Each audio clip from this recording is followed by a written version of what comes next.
ว่าด้วยประชาธิปไตยการเมืองและการเลือกตั้งในปี 2023 นะครับนะซึ่งงานเสวนาชุดในครั้งนี้นะครับนะร่วมกันจัดโดยสำนักนวัตกรรมเพื่อประชาธิปไตยสถาบันพระปกเกล้านะครับร่วมกับคณะรัฐศาสตร์มหาวิทยาลัยธรรมศาสตร์มูลนิธิฟรีดริชนาวมันและสถาบันสัญญาธรรมศักดิ์เพื่อประชาธิปไตยนะครับวันนี้นะครับก็จะเป็นการสนทนาในวันแรกนะครับคือวันที่2กุมภาพันธ์2566นะครับก็จะเรียนให้ทุกท่านนะครับในห้องนี้แล้วก็ทางไลฟ์ที่บ้านได้ทราบว่าเราจะมีการจัดสัมมนาด้วยกัน3ครั้งนะครับก็คือวันนี้วันที่2กุมภาพันธ์นะครับแล้วก็วันที่9กุมภาพันธ์2566นะครับและก็วันที่17กุมภาพันธ์2566ด้วยกันนะครับซึ่งในวันแรกวันนี้นะครับนะก็จะเป็นเรื่องเกี่ยวกับLong Take Politics and Election นะครับบทสนทนาว่าด้วยการเลือกตั้งและการเมืองแบบ Misinformation นะครับซึ่งนะครับก็จะมีวิทยากรด้วยกัน4ท่านนะครับท่านแรกคือรองศาสตราจารย์ดร.กมลพรสอนศรีนะครับท่านมาจากคณะสังคมศาสตร์และมนุษยศาสตร์นะครับมหาวิทยาลัยมหิดลนะครับท่านที่2ผู้ช่วยศาสตราจารย์ดร.สุรัชนีศรีใยนะครับจากสถาบันนโยบายสาธารณะมหาวิทยาลัยเชียงใหม่นะครับและอีก2ท่านนะครับเป็นวิทยากรจากพรรค Liberal Parties of the Philippines นะครับซึ่งมาจากฟิลิปปินส์เลยนะครับก็จะมี2ท่านคือคุณโจเบลโดมิงโกนะครับและคุณจิกกี้คาลูแคกนะครับก็วิทยากรบางท่านในวันนี้ก็จะบรรยายเป็นภาษาอังกฤษนะครับซึ่งก็จะมีอุปกรณ์แปลภาษานะครับให้กับทุกท่านตลอดงานในวันนี้ก็ถ้าท่านใดยังไม่ได้รับนะครับก็สามารถที่จะลงทะเบียนเพื่อรับอุปกรณ์แปลภาษาได้ที่หน้าห้องนะครับรอ103คณะรัฐศาสตร์มหาวิทยาลัยธรรมศาสตร์ในวันนี้ได้เลยนะครับก็เดี๋ยวผมจะนะครับขออนุญาตแจ้งกำหนดการคร่าวๆก่อนที่เราจะเริ่มในวันนี้นะครับก็คือ 13:30 นาทีนะครับเราก็จะได้รับเกียรติจากรองศาสตราจารย์ดร.ฟูรินะครับฟูวงเจริญนะครับเป็นคณะบดีคณะรัฐศาสตร์มหาวิทยาลัยธรรมศาสตร์ได้กล่าวต้อนรับนะครับท่านที่2นะครับก็จะเป็นดร.พิมรพัฒน์นะครับดุษฎีอิสริยกุลนะครับผู้จัดการโครงการมูลนิธิฟรีดริชนาวมันประเทศไทยนะครับและท่านสุดท้ายนะครับก็เป็นดร.สติธรธนานิธิโชตินะครับผู้อำนวยการสำนักนวัตกรรมเพื่อประชาธิปไตยสถาบันพระปกเกล้านะครับ3ท่านนี้ก็จะขึ้นกล่าวต้อนรับนะครับแล้วก็พูดถึงวัตถุประสงค์ของงานสัมมนาในวันนี้นะครับหลังจากนั้นนะครับก็14 นาฬิกาโดยประมาณนะครับก็จะเป็นการเริ่มการบรรยายนะครับโดยวิทยากรทั้ง3ท่านซึ่งจะมีด้วยกัน3รอบนะครับผมขอชี้แจงสั้นๆว่ารอบแรกเราจะให้ทุกท่านนั้นได้นำเสนอนะครับท่านละประมาณ15 นาทีนะครับในหัวข้อที่ท่านเตรียมมานะครับแล้วก็รอบที่2นะครับก็จะเป็นการเสวนาโต๊ะกลมนะครับก็จะมีการให้คำถามนะครับโดยผมนี่แหละก็จะเป็นคนถามคำถามท่านนะครับแต่ท่านก็จะตอบคำถามนะครับเป็นท่านๆไปนะครับและสุดท้ายนะฮะช่วงสุดท้ายท้ายสุดรอบที่3ก็จะเป็นการรับความเห็นและคำถามนะครับจากท่านผู้ฟังนะก็คือ Q&A นั่นเองนะ question and answer นะก็วิทยากรก็จะตอบคำถามที่ทุกท่านสอบถามมานะครับก็สามารถนะครับที่จะถามคำถามได้ทั้งในห้องนี้แล้วก็ทาง Facebook Live นะครับก็ตอนนี้นะครับก็เวลาบ่ายโมงครึ่งแล้วผมก็ขออนุญาตเรียนเชิญนะครับรองศาสตราจารย์ดร.ภูริฟูวงเจริญนะครับคณบดีคณะรัฐศาสตร์มหาวิทยาลัยธรรมศาสตร์ขึ้นกล่าวเปิดงานและกล่าวต้อนรับผู้เข้าร่วมสัมมนาในวันนี้ครับขอเรียนเชิญอาจารย์ครับ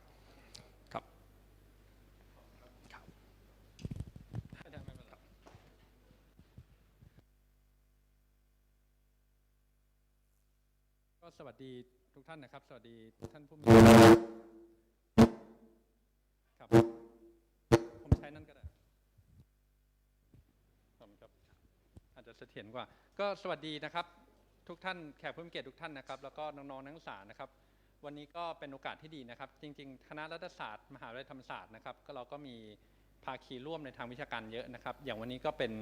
ภาคีจำนวนหนึ่งที่อยู่กับเรามาอย่างต่อเนื่องนะครับไม่ว่าจะเป็นสำนักนวัตกรรมเพื่อประชาธิปไตยสถาบันพระปกเกล้านะครับสถาบันสัญญาธรรมศักดิ์เพื่อประชาธิปไตยนะครับซึ่งอยู่ที่ธรรมศาสตร์ที่นี่นะครับแล้วก็มูลนิธิฟรีดริชนาวมันนะครับที่เราก็มี collaboration มีการทำวิจัยหรือมีการจัดกิจกรรมกันอย่างค่อนข้างต่อเนื่องนะครับและในครั้งนี้ก็เป็นโอกาสอีกครั้งหนึ่งที่เราจะได้จัดร่วมกันนะครับจริงๆก็ผมว่าเป็น timing ที่ดีมากนะครับเพราะว่าการจัดครั้งนี้เนี่ยก็จะเป็นซีรีส์เสวนาถึง3 ครั้งนะครับหัวข้อวันนี้เนี่ยผมเข้าใจว่าก็จะเป็นเกี่ยวกับเรื่อง Misinformation แล้วก็น่าสนใจมากเพราะเรามีผู้แทนจากทางฟิลิปปินส์นะครับซึ่งถ้าใครทราบ ในการเลือกตั้งที่ผ่านมาก็มีประเด็นเกี่ยวกับเรื่อง Misinformation เรื่องการใช้ Information War เนี่ยค่อนข้างหนาแน่นนะครับถ้าใครได้ติดตามข่าวไม่ว่าจะเป็นการเลือกตั้งระดับท้องถิ่นหรือการเลือกตั้งประธานาธิบดีที่ผ่านมาเมื่อประมาณปีที่แล้วนะครับก็เป็นโอกาสดีครับเพราะว่าประเทศไทยของเราก็กำลังจะมุ่งหน้าใช่ไหมครับถ้าไม่มีอะไรผิดพลาดไปสู่การเลือกตั้งอีกครั้งประเด็นเหล่านี้แน่นอนก็จะมานะครับหรือในการเลือกตั้งในการเสวนารอบที่2ผมเข้าใจว่าก็เป็นเรื่องเกี่ยวกับนวัตกรรมการเลือกตั้งแล้วก็รอบสุดท้ายก็จะเป็นเกี่ยวกับเรื่องระบบการเลือกตั้งเกี่ยวในประเทศไทยสถานการณ์ภูมิทัศน์ทางการเมืองนะครับก็ทั้ง3ครั้งผมว่าก็เป็นการจัดในธีมที่สอดคล้องกับเวลานะครับแล้วก็คณะรัฐศาสตร์ก็มีความดีมากนะครับที่ได้รับเกียรติจริงๆท่านพิธีกรบอกว่าให้ผมให้เกียรติขึ้นมากล่าวแต่ผมจริงๆคิดว่าเป็นเกียรติมากกว่านะครับที่ทุกท่านให้เกียรติแก่คณะในการมาจัดที่สถานที่อย่างนี้ในการที่ยังคง collaborate กับบุคลากรของเราอาจารย์หลายๆท่านเราก็ทำงานด้านเกี่ยวกับการเลือกตั้งด้านเกี่ยวกับนวัตกรรมที่เกี่ยวกับประชาธิปไตยนะครับก็หวังว่าสิ่งเหล่านี้ก็จะยังคงอยู่ต่อไปจะยังคงได้รับเกียรติจากทุกท่านต่อไปนะครับก็ผมคงไม่กล่าวมากนะเพราะเป็นการเสียเวลามากกว่างั้นก็ขออนุญาตต้อนรับทุกท่านนะครับแล้วก็ขอบพระคุณครับขอบคุณครับขอขอบพระคุณรองศาสตราจารย์ดร.ภูริเป็นอย่างสูงนะครับลำดับต่อไปผมขออนุญาตเรียนเชิญดร.พิมรพัฒน์ดุษฎีอิสริยกุลนะครับผู้จัดการโครงการมูลนิธิฟรีดริช นาวมันประจำประเทศไทยครับขออนุญาตเรียนเชิญพี่แมรี่ครับค่ะสวัสดีทุกท่านนะคะหลายท่านที่ยังไม่รู้จักมูลนิธิฟรีดริช นาวมันชื่อของมูลนิธิเนี่ยก็อาจจะพอ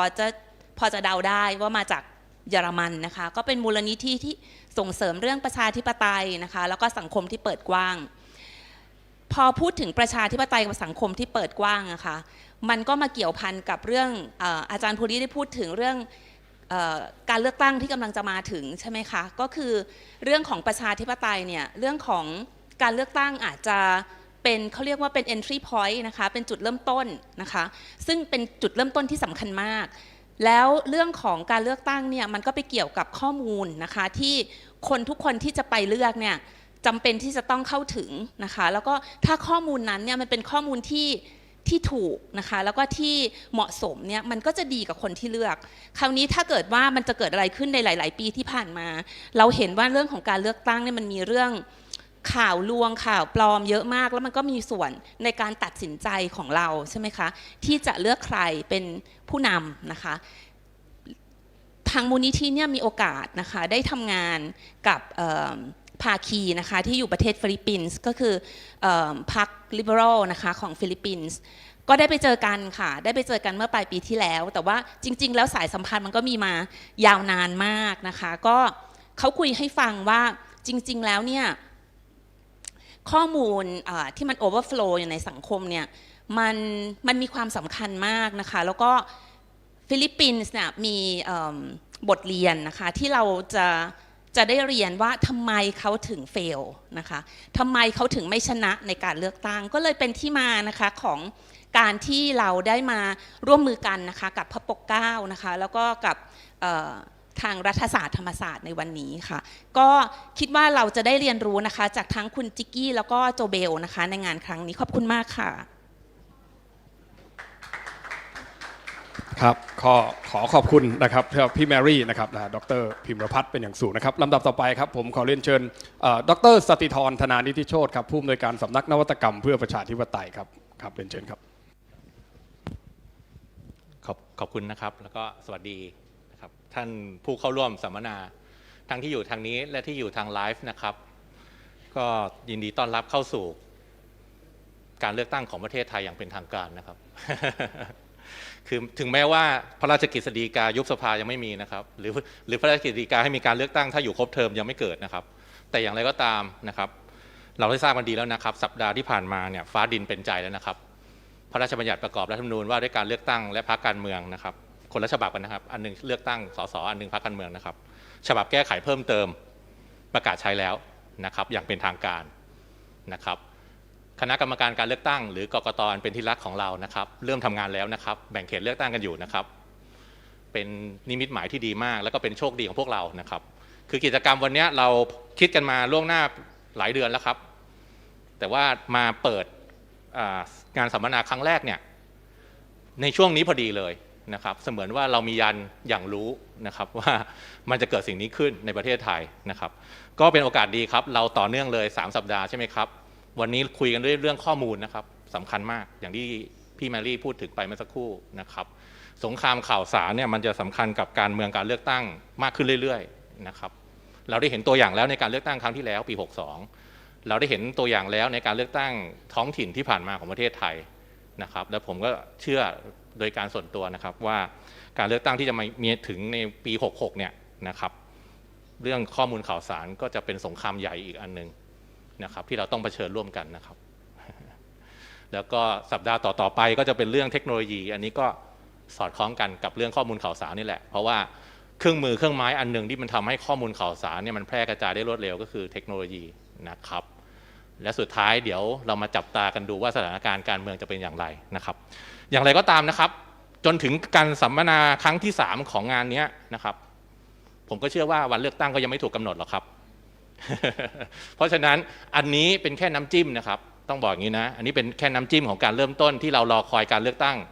นะครับมารวมๆ4 ปีเนี่ยนะครับหลังจากนั้นต่อไปเนี่ยผมก็เชื่อว่า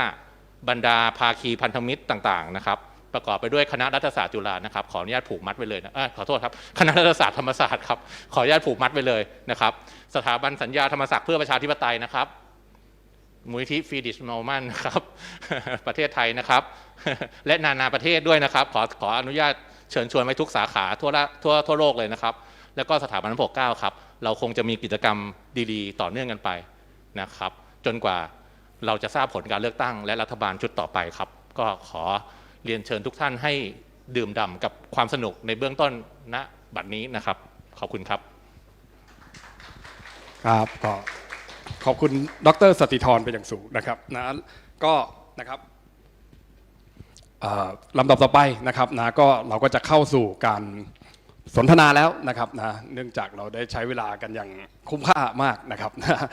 ก็ขอเรียนเชิญนะครับนะท่านผู้บรรยายนะครับอาจารย์กมลพรอาจารย์สุรัชนีนะครับนะแล้วก็ Jobelle and Jiggy นะครับนะบนเวทีได้เลยครับครับเชิญครับ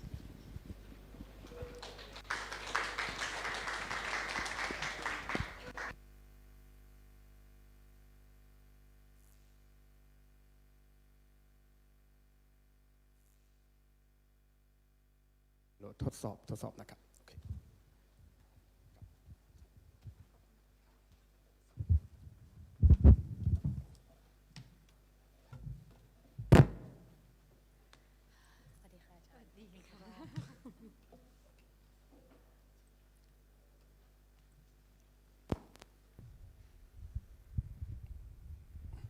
สวัสดีนะครับก็ในรอบแรกนะครับอย่างที่ผมเรียนก็จะเป็นการบรรยายนะครับนะโดยวิทยากรทั้ง3ท่านนะครับก็จะมีเวลานะครับประมาณ15 นาทีนะครับให้กับท่านอาจารย์นะครับผมขอเริ่มต้นที่อาจารย์กมลพรก่อนนะครับอาจารย์กมลพรเชิญได้เลยครับ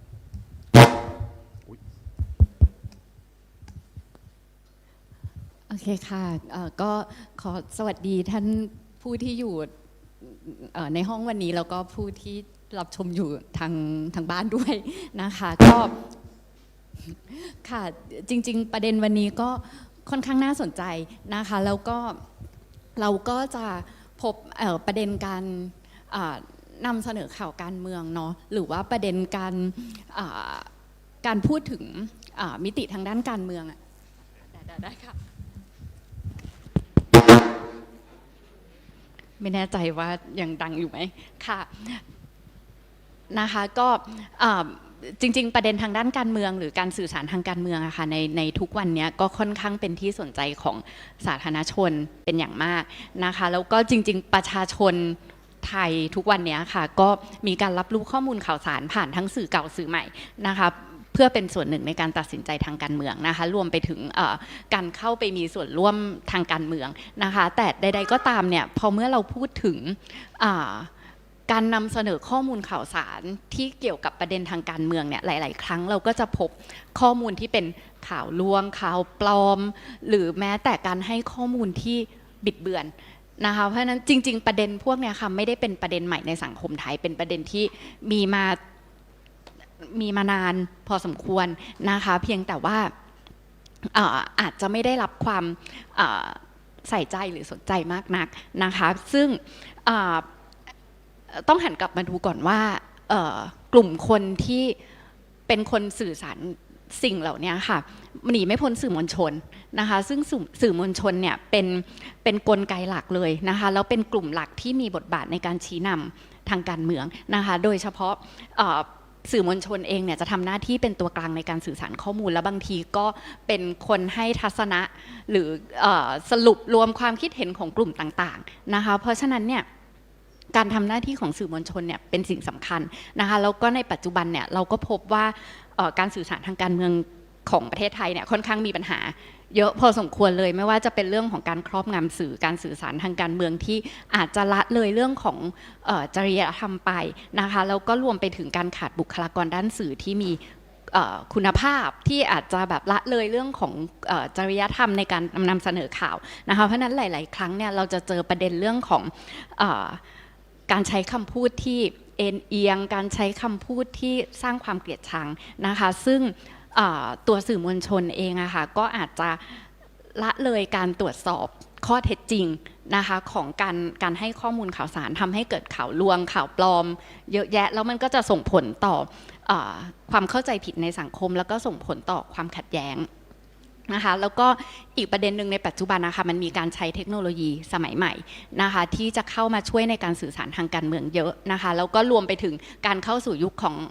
การหลอมรวมเทคโนโลยีนะคะการใช้สื่อใหม่โซเชียลมีเดียต่างๆที่เราจะพบเห็นกันโดยทั่วไปนะคะซึ่งการใช้สื่อเหล่านี้มันค่อนข้างรวดเร็วนะคะแล้วก็กระจายข้อมูลได้อย่างรวดเร็วเพราะฉะนั้นมันก็คงต้องกลับมามองว่า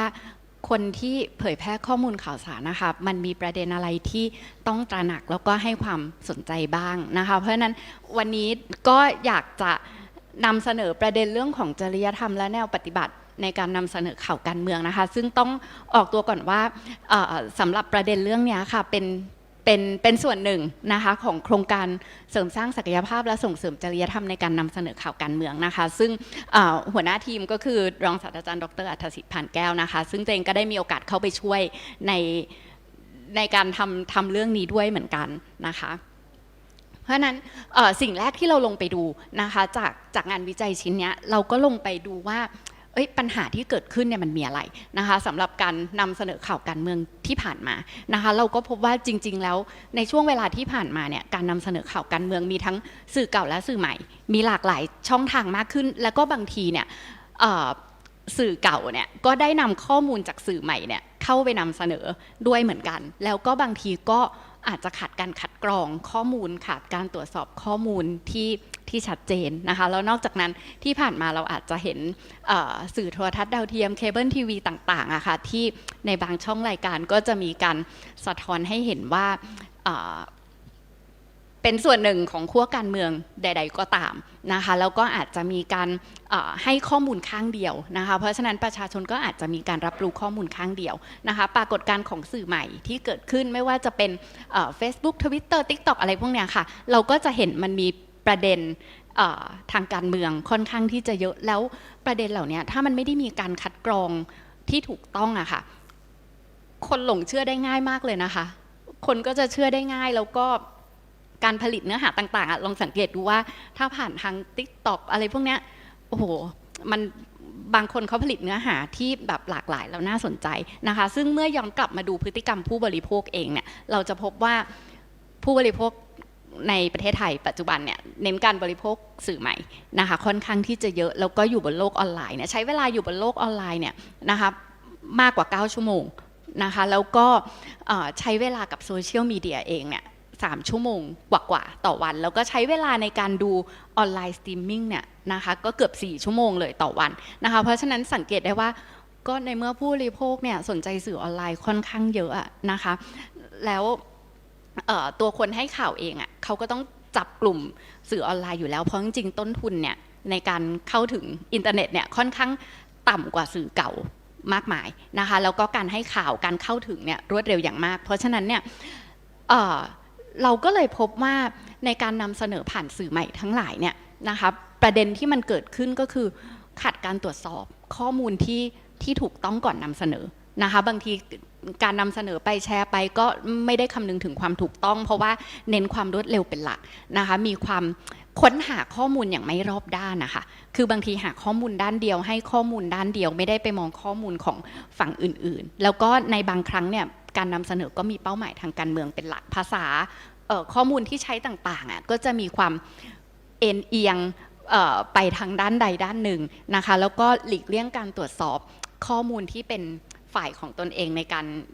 ที่เราสนับสนุนอยู่นะคะเพราะฉะนั้น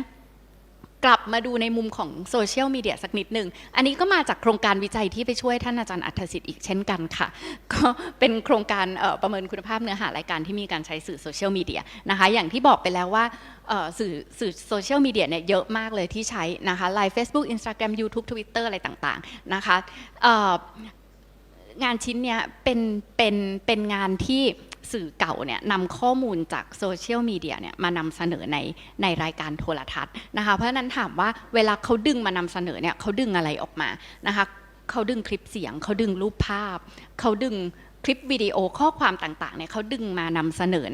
ในสื่อเก่านะคะในสื่อโทรทัศน์พูดอย่างนี้ดีกว่านะคะเพราะนั้นรูปแบบการนำเสนอเนี่ยมันก็จะมี2อย่างในบางช่องรายการเนี่ยนำเสนอข้อมูลโดยที่ไม่ได้มีการ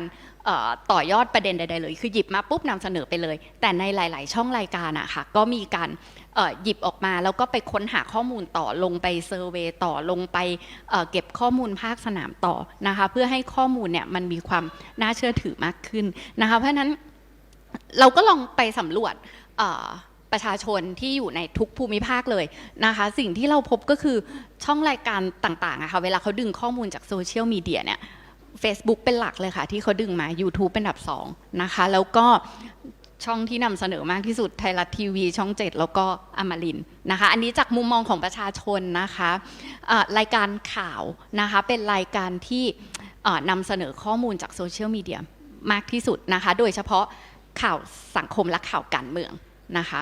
โดยที่เวลาเขาดึงข้อมูลเขาก็ดึงจากกระแสออนไลน์คลิปวิดีโอนะคะแล้วก็ผ่านทางช่องทาง Facebook นะคะเพราะฉะนั้นจากประเด็นต่างๆเหล่านี้พอเราต่อยอดไปอีกโครงการหนึ่งนะคะก็คือโครงการส่งเสริมจริยธรรมในการนำเสนอข่าวการเมืองเราก็ลงไปทุกพื้นที่เหมือนกันค่ะลงไปเซอร์เวย์ดูว่าจริงๆแล้วเนี่ยประเด็นปัญหาจริยธรรมทางการเมืองเนาะที่เกิดขึ้นในแต่ละพื้นที่ในแต่ละภูมิภาคเนี่ยมันมีประเด็นอะไรที่น่าสนใจบ้างข้อค้นพบของเราก็คือ5ภูมิภาคที่เราลงไปเลยค่ะกลางตะวันออกตะวันตกภาคใต้อะไรแบบเนี้ยประเด็นที่พบร่วมกันคือปัญหาการนำเสนอข่าวปลอมข่าวลวงข้อมูลที่บิดเบือนนะคะหรือว่าในบางครั้งก็มีการใส่ข้อมูลที่เป็นความคิดเห็นส่วนตัวเข้าไปนะคะปัญหาอีกประการหนึ่งที่เห็นร่วมกันก็คือการแทรกแซงจากหน่วยงานภาครัฐนะคะรวมไปถึงการปัญหาความเป็นกลางในการนำเสนอนะคะแล้วก็อีกอันหนึ่งที่น่าสนใจก็คือรูปแบบการนำเสนอนะคะก็คือคนที่นำเสนอเนี่ยนะคะส่วนใหญ่ก็อาจจะมีรูปแบบการนำเสนอที่เอ็นเอียงใช้วาจาใช้คำพูดใช้ลักษณะบุคลิกที่มันอาจจะไปกระทบต่อการสร้างความเกลียดชังทางการเมืองนะคะเพราะฉะนั้นจากประเด็นต่างๆเหล่านี้ค่ะประเด็นจริยธรรมที่ในแต่ละพื้นที่พูดออกมาเนาะก็ส่วนใหญ่ก็จะให้คำนึงถึงความถูกต้องในการนำเสนอข้อมูลข่าวสารทางการเมืองนะคะรวมไปถึงการรักษาความเป็นกลางนะคะคือเวลานำเสนอก็จะต้องมีความเป็นกลางแล้วก็รวมไปถึงการใช้ถ้อยคำที่ไม่เอ็นเอียงนะคะนอกจากนั้นเราก็ได้มีการไปพูดคุยกับนักวิชาการบรรณาธิการสื่อการเมืองอะไรอย่างเงี้ยเราก็จะไปพูดคุยสัมภาษณ์นะคะมันก็จะมีประเด็นที่น่าสนใจที่ตรงกันกับในพื้นที่นะคะในส่วนของปัญหาการทำหน้าที่ของตัวสื่อมวลชนเองนะคะที่ นำเสนอข่าวการเมืองหรือว่าให้ข้อมูลทางการเมืองนะคะปัญหาหลักคือที่เราค้นพบคือความถูกต้องของข้อมูลอันนี้เราเจอทุกที่เลยค่ะที่เป็นเรื่องความถูกต้องนะคะเพราะอะไรเพราะว่าข้อมูลข่าวสารทุกวันนี้มันต้องการความรวดเร็วนะคะเพราะฉะนั้นพอมันต้องการความรวดเร็วเนี่ยมันก็เริ่มแข่งกันให้ข้อมูลเพราะฉะนั้นการแข่งกันให้ข้อมูลมันขาดการตรวจสอบแหล่งที่มาของข้อมูลนะคะมันขาดการคัดกรองมันขาดการคัดกรองประเด็นต่างๆที่มันจะต้องคำนึงถึงเพื่อไม่ให้เกิดความขัดแย้งหรือความแตกแยกทางการเมืองนะคะรูปแบบการรายงานข่าวค่ะอันนี้ก็เป็นประเด็นที่ต้องคำนึงถึงเพราะสังเกตรายการโทรทัศน์เนาะหรือรายการอื่นๆใดก็ตามเนี่ยอย่างเช่นเล่าข่าววิเคราะห์ข่าวโต๊ะข่าวต่างๆเนี่ยเราจะเห็นผู้ดำเนินรายการเนี่ยอาจจะมีลักษณะบุคลิกท่าทางที่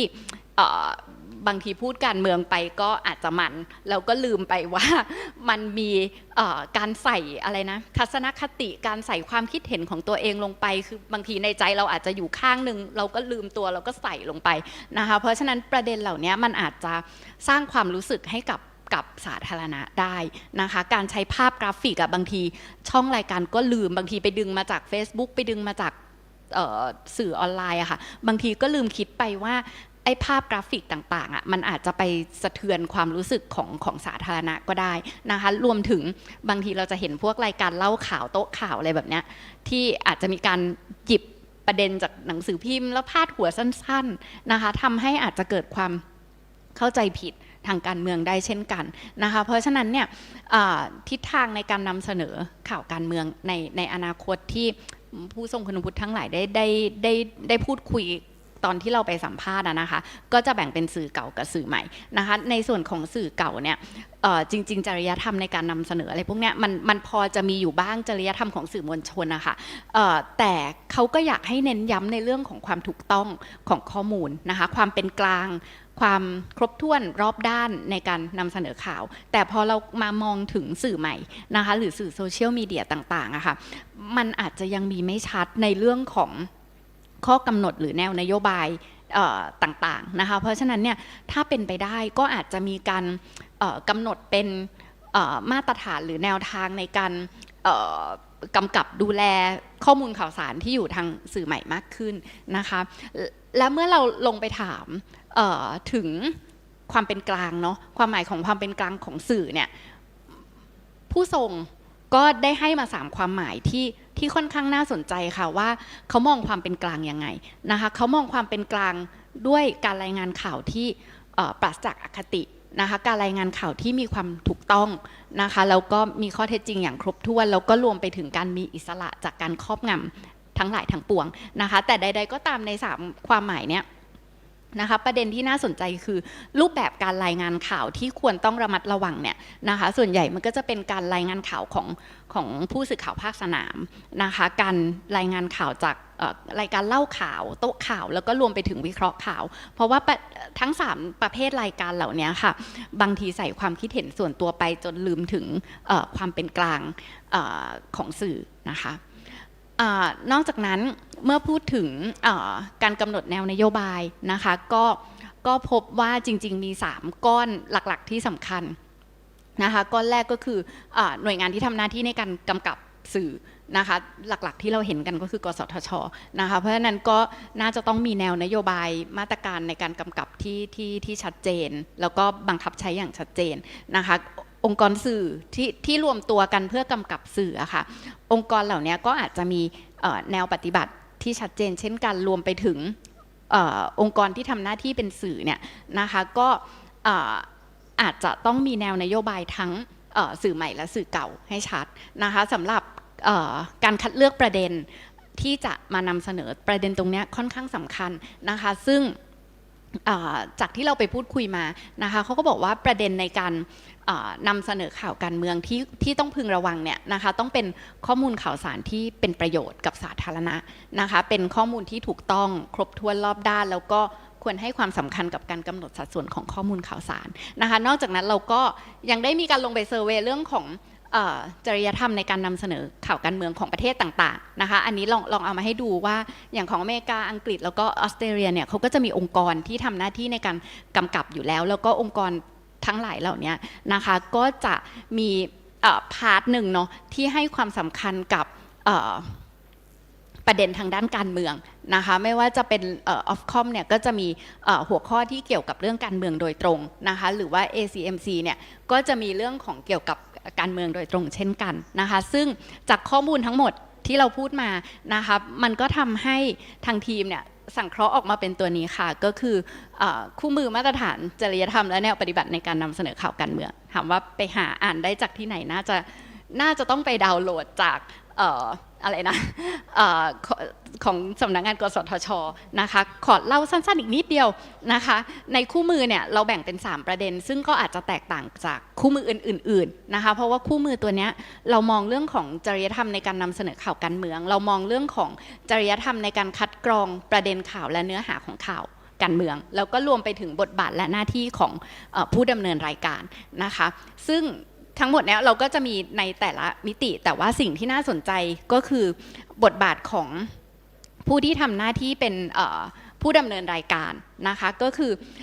ในปัจจุบันเนี่ยต้องให้ความสำคัญกับการนำเสนอข่าวการเมืองในยุคสื่อดิจิทัลด้วยนะคะต้องมีการตรวจสอบคัดกรองแล้วก็รวมไปถึงการรายงานข่าวของผู้สื่อข่าวภาคสนามอันนี้สำคัญเพราะว่าจะต้องมีทักษะเขาเรียกว่าอะไรนะการคิดวิเคราะห์การตัดสินใจสถานการณ์เฉพาะหน้าเพราะเมื่อเราลงไปรายงานข่าวเนี่ยบางทีอาจจะพบประเด็นที่ก็ไม่รู้จริงหรือเปล่าข้อมูลข่าวสารที่เกิดขึ้นนะคะอาจจะเจอข่าวปลอมหรืออะไรใดๆก็ตามเนี่ยนะคะมันก็อาจจะต้องมีการรีเฟอร์ถึงแหล่งข้อมูลให้ชัดเจนว่าเราได้มาจากไหนถ้าเรายังไม่ชัวร์กับประเด็นต่างๆเหล่านี้นะคะเพราะฉะนั้นโดยรายละเอียดเนี่ยอาจจะต้องลองไปติดตามจากคู่มือได้นะคะก็ขอบคุณอาจารย์กมลพรมากนะครับนะก็ผมขออนุญาตอย่างนี้นิดนึงนะครับเป็นความผิดพลาดของผมเองเมื่อกี้จะเชิญนะครับนะท่านเครือข่ายของเรานะครับถ่ายรูปร่วมกันนะครับนะก็ขอเบรกตรงนี้นิดนึงนะครับ2 นาทีนะครับขออนุญาตเรียนเชิญนะครับอาจารย์ภูริอาจารย์สติธรแล้วก็พี่แมรี่นะครับบนเวทีร่วมกับวิทยากรของพวกเราทุกท่านร่วมถ่ายรูปกันบนเวทีเลยครับขออนุญาตเรียนเชิญครับผมครับ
ครับก็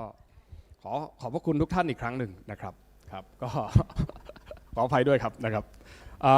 ต่อไปนะครับนะเมื่อกี้อาจารย์กมลพรก็ได้พูดถึงเรื่องของปัญหาเฟกนิวส์นะครับความถูกต้องของข้อมูลจริยธรรมสื่อเก่าสื่อใหม่นะครับนะตอนนี้ผมขอไปที่อาจารย์สุรัชนีครับผมที่อาจารย์สุรัชนีเป็นท่านที่2จะนำเสนอครับผมขอเรียนเชิญอาจารย์ครับโอเคขอบคุณค่ะนิสิตตื่นหรือยังเอ่ย Okay, so actually today let me please just allow me to present in English instead so that I would not leave you guys behind. Right. So just like Dr. Gamonpon just kind of show us, what have been the obstacle or challenges for a news reporter and media when it comes to dealing with misinformation and disinformation, right? So my part, what I would like to kind of show you guys is some of my research finding, which was funded by the Rashida Sompot Endowment Fund at Chulalongkorn University. Well, I'm now with School of Public Policy at Chiang Mai University, but for the past 3.5 years, I was with Chulalongkorn University and was generously, help funding, and they were the funder of this research. So let me just quickly share this real quick, right? So supposedly this image here, right? If it is on the internet, then it must be true, right? And it must be true that you cannot question it, said Abraham Lincoln, right? Do we believe that? Some of us don't, but some of us may, right? Because it's already on the internet, right? So just like Ajahn Kamonpon just mentioned, right? The disinformation and misinformation in Thailand is equally as prevalent as any other country that we see, right? Particularly when here in Thailand, the political condition is super intense right now. Right, but unfortunately, it's been a hot minute since we had last had elections, so we do not have the reference point to show you. But what I can show you is some of the results from my research, trying to understand what make people share fake news, really, right? And that comes from my personal curiosity when it comes to talking about government policy, right? A lot of government in this, basically this whole world, right? They try to combat fake news because they know that it's a legitimate threat to democracy, etc. And the way that they try to alleviate that problem is to implement digital literacy to their citizens, right? And I was like, is this true, right? Is it digital literacy that would be the solution to, misinformation and disinformation, particularly in political situation? So it's just trying to say, what are the factors that makes people share fake news, especially political disinformation and misinformation? So I'm here today to kind of share some of my findings, right? These are some of the data collection. I did 1,000 individuals survey in Bangkok and also metropolitan area. Did some focus group as well among the media. The full report is available at Chulalongkorn University website. Right, you can go in to find out more details. I will not bore you with, the data collection process, right? But so these are what I find. It's love. หนูรักเขาก็เลยแชร์ right? So basically, what I found is that it's quite interesting that, when it comes to political disinformation and misinformation, a lot of times it comes from psychological factors, right, that drive people to share those information, right? It can come from psychological engagement between you and your peers, people who have initially first shared the information, or your love towards, the political party or the ideology, right? That's love. รักเขาเนาะก็เลยแชร์ใช่ไหมคะ right? And so basically, this is it, right? So if we establish that it's some sort of engagement, right, some sort of attachment to the person or to the party or to ideology that makes you share the information, that makes individuals share political disinformation, digital literacy would probably not help because there's nothing rational about love, right? Thanks for the laugh, by the way. Right, and these are some of the kind of statistics. I will not bore you with this, but this is also quite interesting when it comes to ideology, right? So what I found here is that if you are super extreme in your ideology, in your ideological spectrum, regardless whether you are super conservative or you're super liberal, you are equally likely to share the information, the misinformation, right? So here I found that there are 233% difference in predicted score. So I did some sort of statistic as well to try to find the likelihood of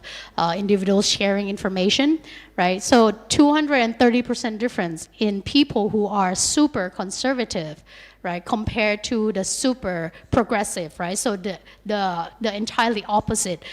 type of people, right, in the ideological spectrum, and how that affect their tendency to share pro-democracy disinformation, right?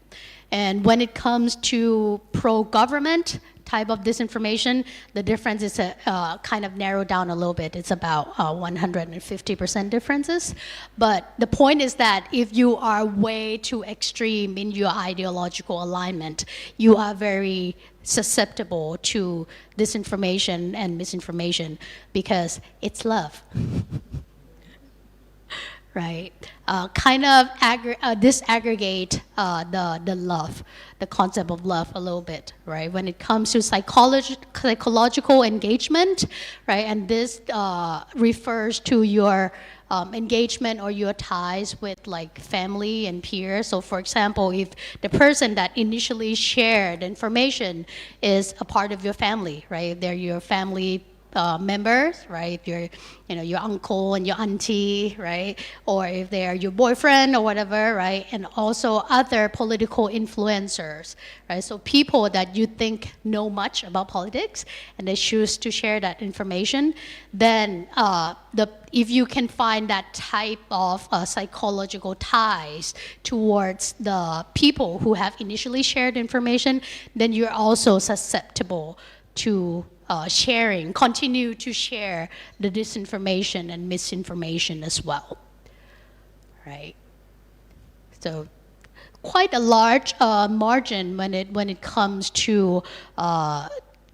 the likelihood of sharing of disinformation and misinformation. So 385% difference in the propensity of someone who are highly engaged, right? So highly attached to the person who initially shared information, right? Via people who do not have such engagement, right? When it comes to their tendency to share pro-democracy disinformation, right? And a little bit less when it comes to pro-government disinformation, right? So the content, so far the two layers of these findings, it maybe also illustrate that the content also matter, right? Because you can see that pro-democracy type of disinformation is super charged, right? People are much more likely to share this type of pro-democracy information, disinformation, right? So, and these are some other co-founding factors. Of course, if we do quantitative analysis, causation is not equal to, correlation is not equal to causation, right? So I also try to find other co-founding factors that make the likelihood of someone sharing this information more likely, right? So actually, interestingly, right, demographic and socioeconomic status of someone do not have any statistical significance to their likelihood of sharing. And that kind of goes against the pre-existing assumption that, we need to facilitate digital literacy. It's the education that make people, fall for disinformation, the lack of education, things like that. But I do not find any evidence to support that hypothesis here. And another interesting point is that the more politically active you are, in fact, the more susceptible you are to disinformation and misinformation.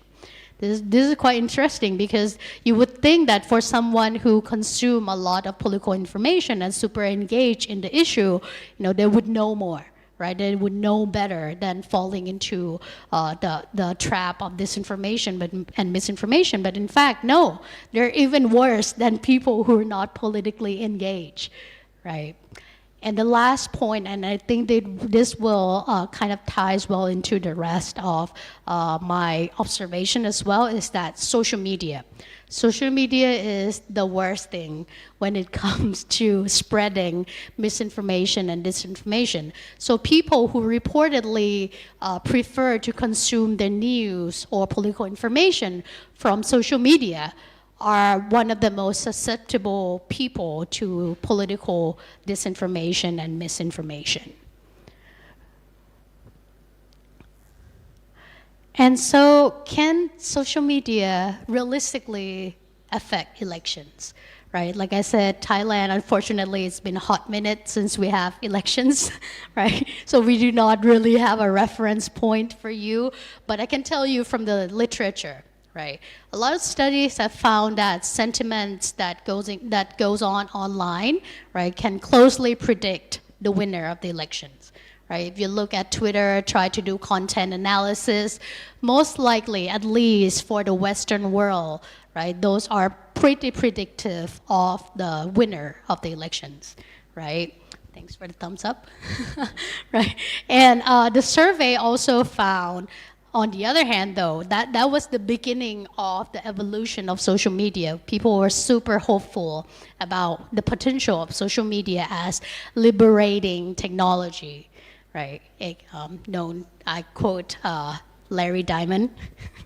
right? But eventually we kind of starting to learn a little bit more about the potential of social media,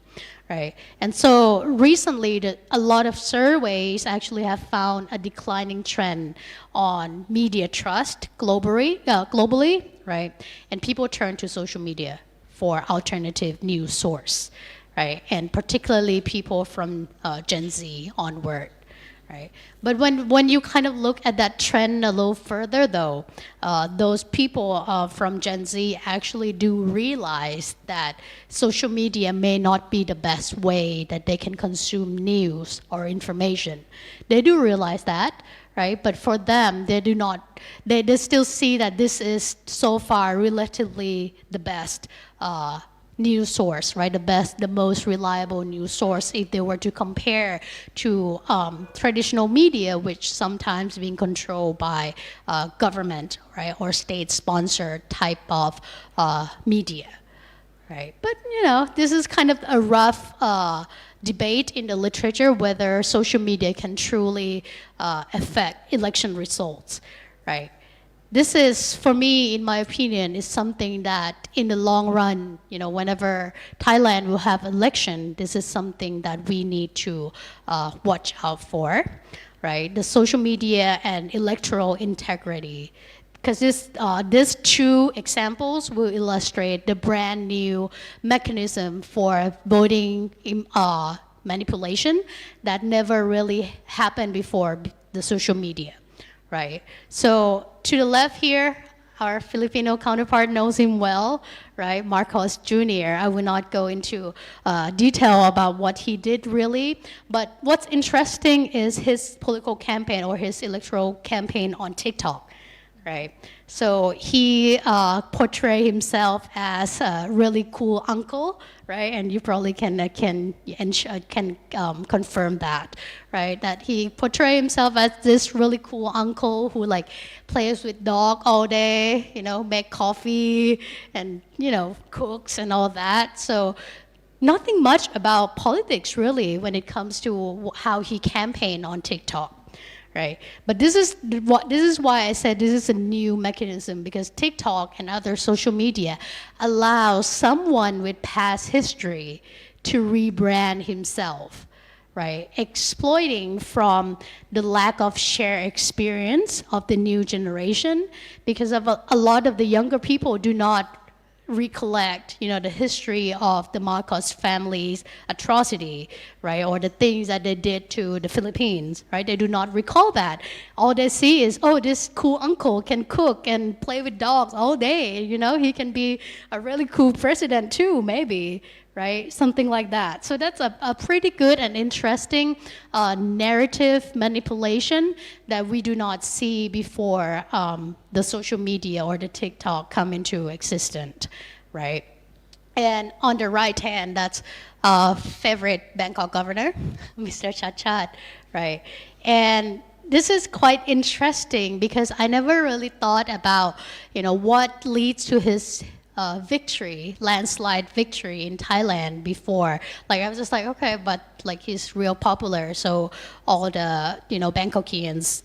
elected him as our governor. But actually, it was in his lecture at FCCT that he actually illustrated the big role of TikTok that carry him into victory. And I found it quite interesting because he said that, you know, people that the people that follow me on TikTok are the 7 years old, right? The 7 years old, 12 years old, who didn't even have eligibility to vote to begin with, right? But why are they important? He was like, I didn't even get when my PR team told me to go like lift the ball and go do crazy stuff that doesn't have anything to do with, you know, electoral campaign, right? Go แบบไปยกเสาอย่างเงี้ยหรือว่าอะไรอย่างเงี้ยเป็นแบบผู้ว่าที่แข็งแกร่งที่สุดในปัตภี something like that, right? But he was like, I didn't get it. But then he realized that how this thing worked is that, you know, this 7 years old kid would go back home and tell their parents, you need to vote for Chachat, right? Because he's real cool. All right. So imagine what that does. That's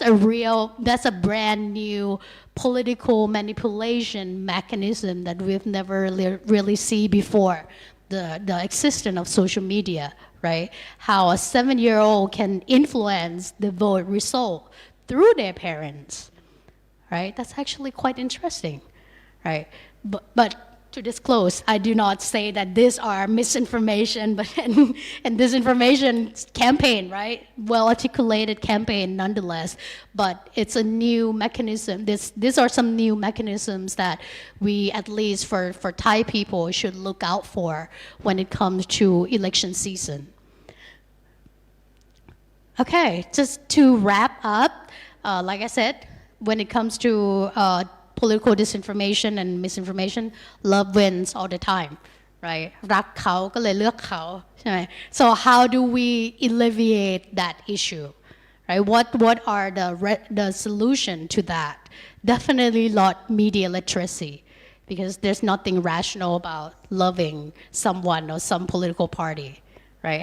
How do we as government agency or as scholar, how can we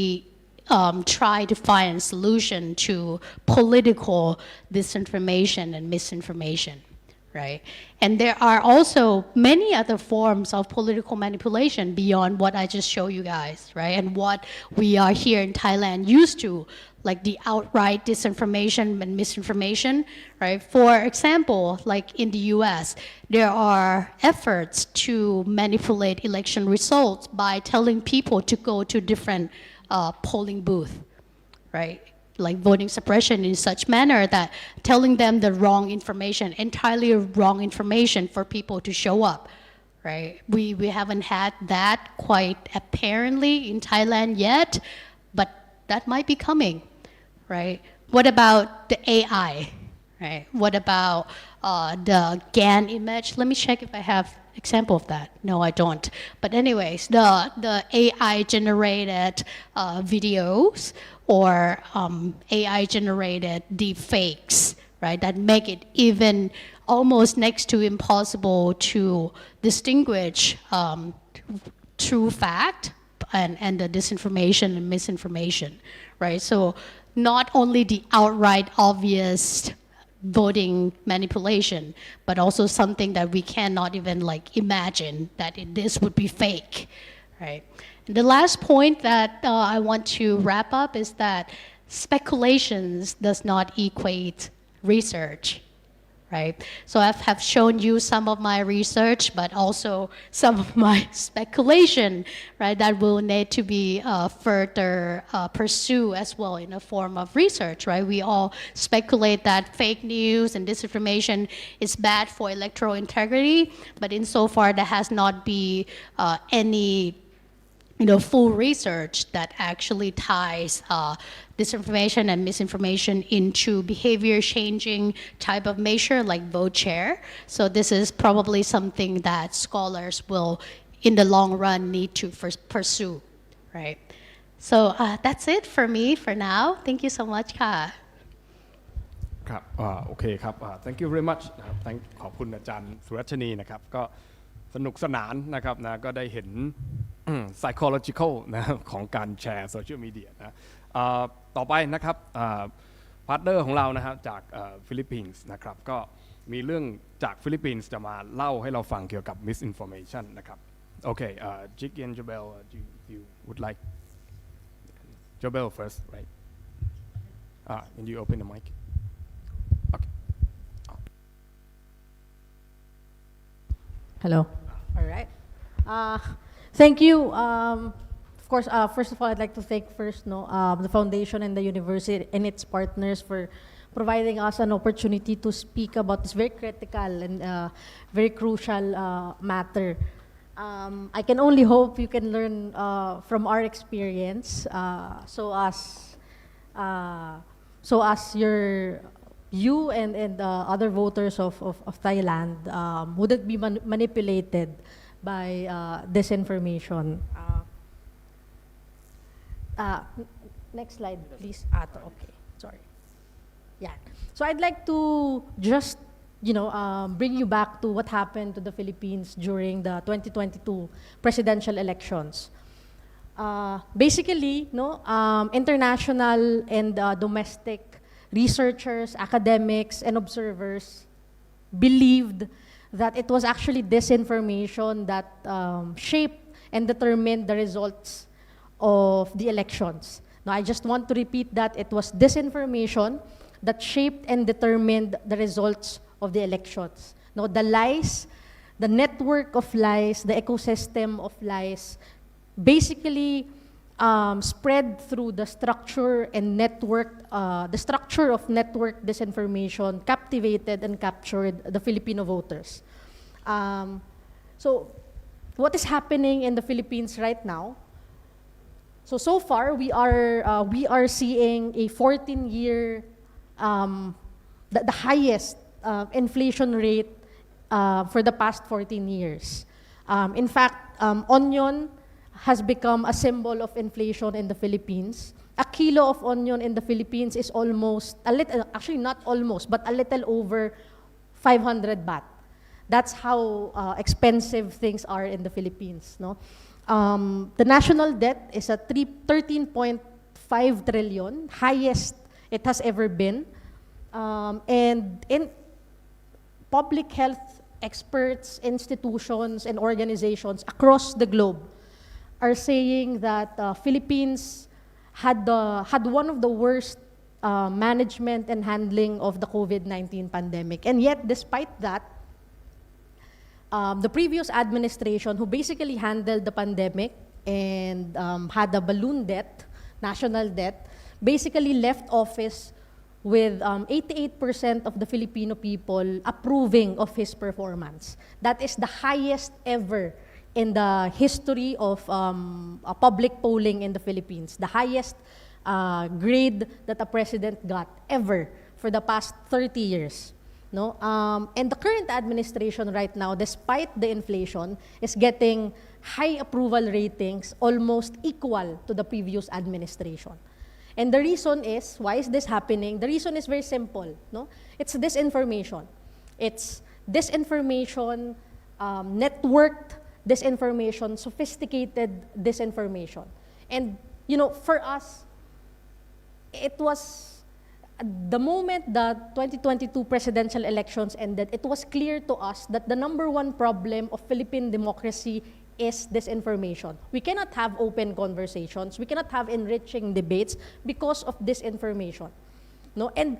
it was for all those people, not just from the opposition, but civil society organizations, non-government organizations in neutral spaces, no, who works in neutral spaces, are one with us in saying that we need to understand this information better. No, otherwise, we can never have a true democracy, or we can never protect the sanctity of democracy. And so I'd like to share with you what we've come up with. Actually, this is also from the literature in the Philippines. No? These three words are very critical to us. No? Understanding the nuances and the differences between these three. So we have,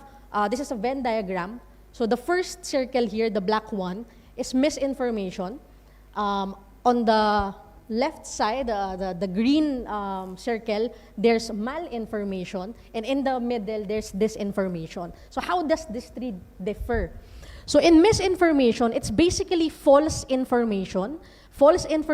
and misleading content. You are sharing false information without you knowing you are sharing false information. There is no intent to harm. It's just that you didn't know that it was false information. No? And at the bluish green circle, there's malinformation. You are sharing a story that basically has a semblance of truth, like leaks, hate speech, harassment. You are manipulating it with an intent and spreading that somehow not entirely false information with an intent to harm, whether an organization, an institution, a political candidate, or a media institution, the critics of your government, whatever. But basically, you are spreading information with an intent to harm. No? And in the middle is the disinformation. No, the best of both worlds. So basically, you share false information knowing it is false information. You are sharing imposter content. You are sharing manipulated contents and fabricated contents, knowing that it is false information, and it was actually you who decided to fabricate that information with an intent to harm. No, so that's disinformation. And it's very important to understand these three, because if we make it to an scale that it's disinformation that shapes elections in a democracy, then it is important for us to understand, is this person sharing information, false information, because he or she has an intent to harm, or he just didn't know, right? Otherwise, we're gonna be ostracizing a lot of people who just so happened that they didn't know it was wrong information, right? So it's very important for us to understand this. Now, second is, I want to share with you the architecture or the structure of network disinformation in the Philippines. This was used by the previous administration and the current administration when they were running for office. They kept it, basically this structure, they kept it running for almost 7 years now. And I wanted to share it with you because, you might see a semblance of this in social media, in online media, or even in traditional media. No, the first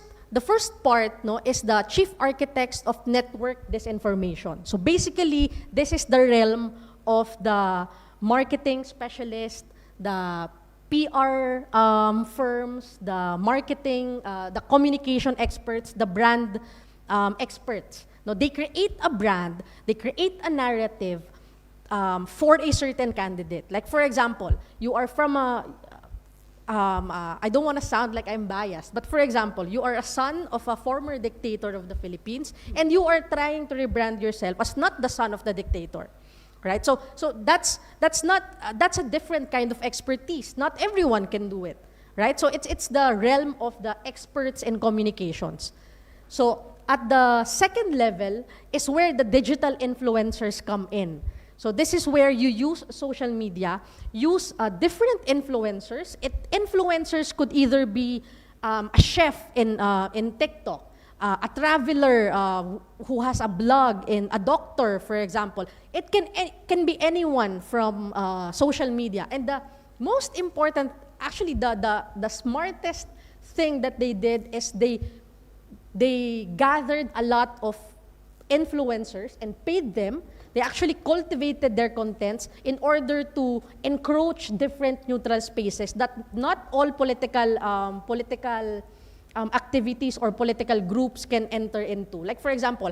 if I'm a politician, I cannot, for example, talk about how to cook a croissant. I can't do that, right? But I need to engage, I need to talk to different audiences that, wants to know how croissants are baked,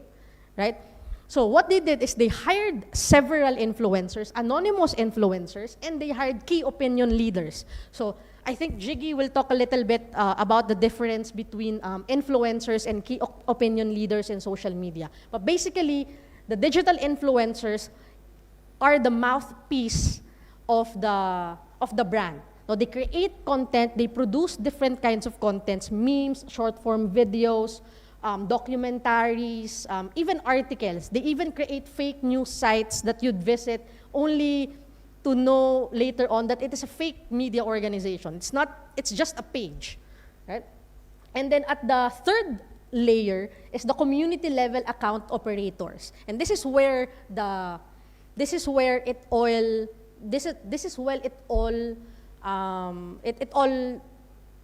basically works out.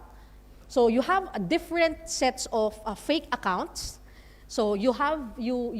buy bots. Bots is basically you have fake accounts which are trolls. You also have bots which is AI made accounts. So it's artificial intelligence made accounts, and then you have fake news accounts that is manned by trolls. So what you do is you go into the different contents about the narrative, about the brand, whether it's travel blog, whether it's food content, whatever, even that neutral media sites, media Facebook pages, you go there and then you engage in the comment sections, and then you create a perception that a lot of people, hundreds, thousands, if not hundreds of thousands of people are saying that the fake news is real. So you, at the bottom layer, the grassroots intermediaries, unwittingly believes the fake news. Because a lot of people are commenting, a lot of people are liking, a lot of people are giving hearts, a lot of people are commenting on it. And that's the structure of this information. One of the things that the current president did during the campaign is when they infiltrated TikTok, they didn't hire any TikTok influencers, but what they did is they have massive number of accounts, of TikTok accounts in TikTok, and then when a certain influencer posts anything about unity, because that was the branding of the president, anything about unity, even if it is not related to politics, what the fake accounts does is they go to that post, they watch it, they comment it, and then all of a sudden that influencer, without having to talk to anyone from the campaign team, will post a lot of things about unity until it comes to a point that they are posting about the campaign branding of the president. That's how sophisticated they are. They didn't need to tell the TikTok influencer, I will pay you this much. They had fake accounts and let the platform algorithm do the work. That's how sophisticated network disinformation is. And for us, at least we are trying. No, basically, this structure, you can categorize it into three main phases. So this is for us how we simplify the life cycle of this information. It starts from message creation, where the narrative and brand is formulated and crafted, and then content production, when the message is turned into a media product. Again, it could be a meme, video, post, blog, short reels, YouTube forms, whatever. And then you distribute the content massively to your through your digital influencers, through your fake accounts operators. And then all of a sudden, a lot of normal people, not trolls, not bots, true Filipino people are believing in that fake news, in that false information. So that's the phases of disinformation in the Philippines right now. So what are we doing, or what have we tried to respond to these phases of disinformation? So for the content distribution, at least the easiest part, no? So we did a lot of debunking and brigading and canceling. Not us, meaning us, the Liberal Party, no, but a lot of organizations, a lot of organizations who believes that disinformation is a critical problem. So we do a lot of positive branding. We pre-bunk. So debunking and pre-bunking is basically saying that, this is false information, this is what happened, etc., etc. And then, of course, fact-checking is there, source verification, legal responses where you try to file a case against a fake news peddler, and a lot of social interventions. No? For the message creation and the content production phases, this is something that we recently just realized. well, so recent that it was just after the 2022 elections. No? So basically, what we're trying to do is to expose the architects and support the whistleblowers. So, for example, an influencer that has 100,000 views, 100,000 followers, we know for a fact that he or she is paid by the government, no, through a series of paper trail by the government themselves. So we try to expose them, or at least the organizations or some good people from the government are exposing them, and then, of course, supporting those whistleblowers. No, but at the end of the day, disinformation is not a short-term problem. It's a long-term problem that requires long-term solutions. No? So for the next 20, 30 years or so, what we want to do is to create or draft policies and legislations that basically reforms tech company social media platforms. You know, like for example, one of the movements is trying to lobby to the Congress to make sure that the algorithms of TikTok, or Facebook will be transparent to the public. So that's one of the things that they are trying to lobby for. Of course, that has some that's very smart, because right now there are a lot of whistleblowers from Facebook itself that are saying that the algorithm of Facebook is skewed towards disinformation, and there is really a need to study these platforms. No? Of course, there's platform reform that is for accountability and transparency. So it's basically raising awareness to the public, and part of this also is basically trying to change the curriculum to improve it. You know, I think it was the colleague from the Chiang Mai University who said that it's actually, education is part of the problem why this information exists. And it is true. In fact, across the globe, there's only one country winning this information. It's Finland. Why? Because they integrated this information into their curriculum at the basic level, at the bachelor's level, at the secondary and tertiary level. They integrated this information not just as a subject, but in every subject. Like for example, they teach literature. So there's a module inside the curriculum that says, okay, so this is how arts and literature are used to spread disinformation. So in a math subject, they are saying, okay, so this is how we manipulate data to spread disinformation. So they are at the basic education level, they are already teaching children to be critical when it comes to processing any kind of information they see. And that's one of the things that we also want to do. But again, it is not a short-term solution. It is a long-term solution. No? And then, of course, industry reform in the marketing, in the political marketing, in the advertising and PR industry level. And this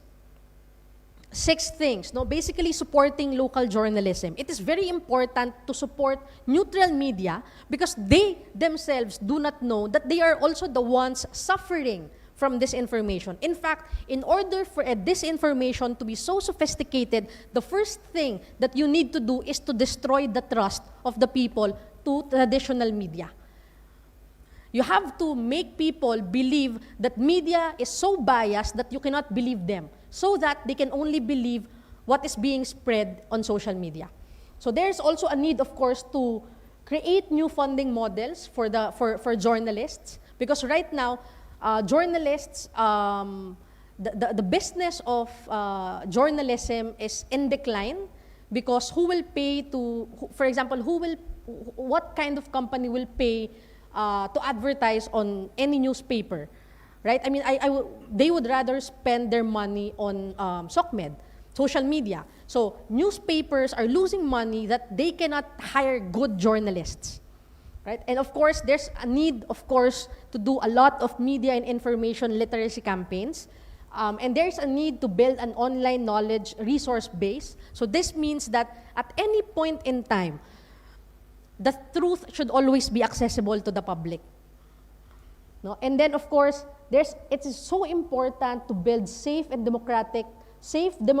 and deliberative spaces so that people can still talk to each other in an open and enriching manner. This information cannot always be something that, I mean, you cannot have a true democracy wherein people would say, well, I saw in Facebook that this is what's happening. How can we know that what they read, what they are reading on social media is true? And most often than not, like what my colleague said, no, when it is shared by your friends, by your peers, you believe it sometimes no matter what. It's confirmation bias. Because you trust that person, because you believe in that person, you would believe in anything that they say. Now, you come to Congress or to the Parliament and say, no, what my constituents saw in Facebook is this, and that. It's not a safe, democratic, and deliberative space for democracy to prosper. And then the last thing that we are trying to do right now is to build spaces for cross-sectoral and cross-organizational exchange. No, this information problem requires sector-specific and organization-specific solutions. Each and every actor of the society, each and every organization of the society should be doing something to combat disinformation because it is a long game. It is a long-term problem that requires long-term solutions. And these organizations, these sectors should come up with their own solutions and always share with each other what they can do better, what we can do better. And I think that's also one of the reasons why we are here. We're trying to share with you what happened in our country, and hopefully it will not happen in Thailand this coming elections. No, so thank you very much to everyone for listening, and again, thank you very much for the opportunity to share.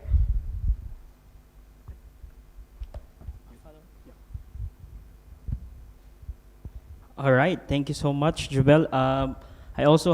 Jiggy. I also have presentation. Let's just wait for it to come up. Okay. So my presentation will focus now on how volunteerism played in a fight against disinformation. As Jobelle mentioned, their operations, I mean the operations of the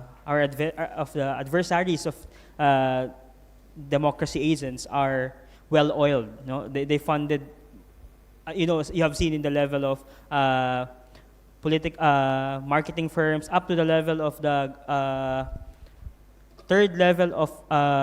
sharers of this information are well paid. So here, in our Philippine context, we try to put up a fight on the manner of volunteerism. So let's see. We are Pink Revolution because our color of our campaign last year was pink. So I don't know if you have seen, guys. So seeing people in pink makes me, at home. Okay, so at the outset, prior to 2022 Philippine elections, the online environment is hostile to us, to liberals. No? We are in no match to their online machinery. Simply, they have a big structure ready to manufacture any story or anything that they want at their disposal. So at the outset,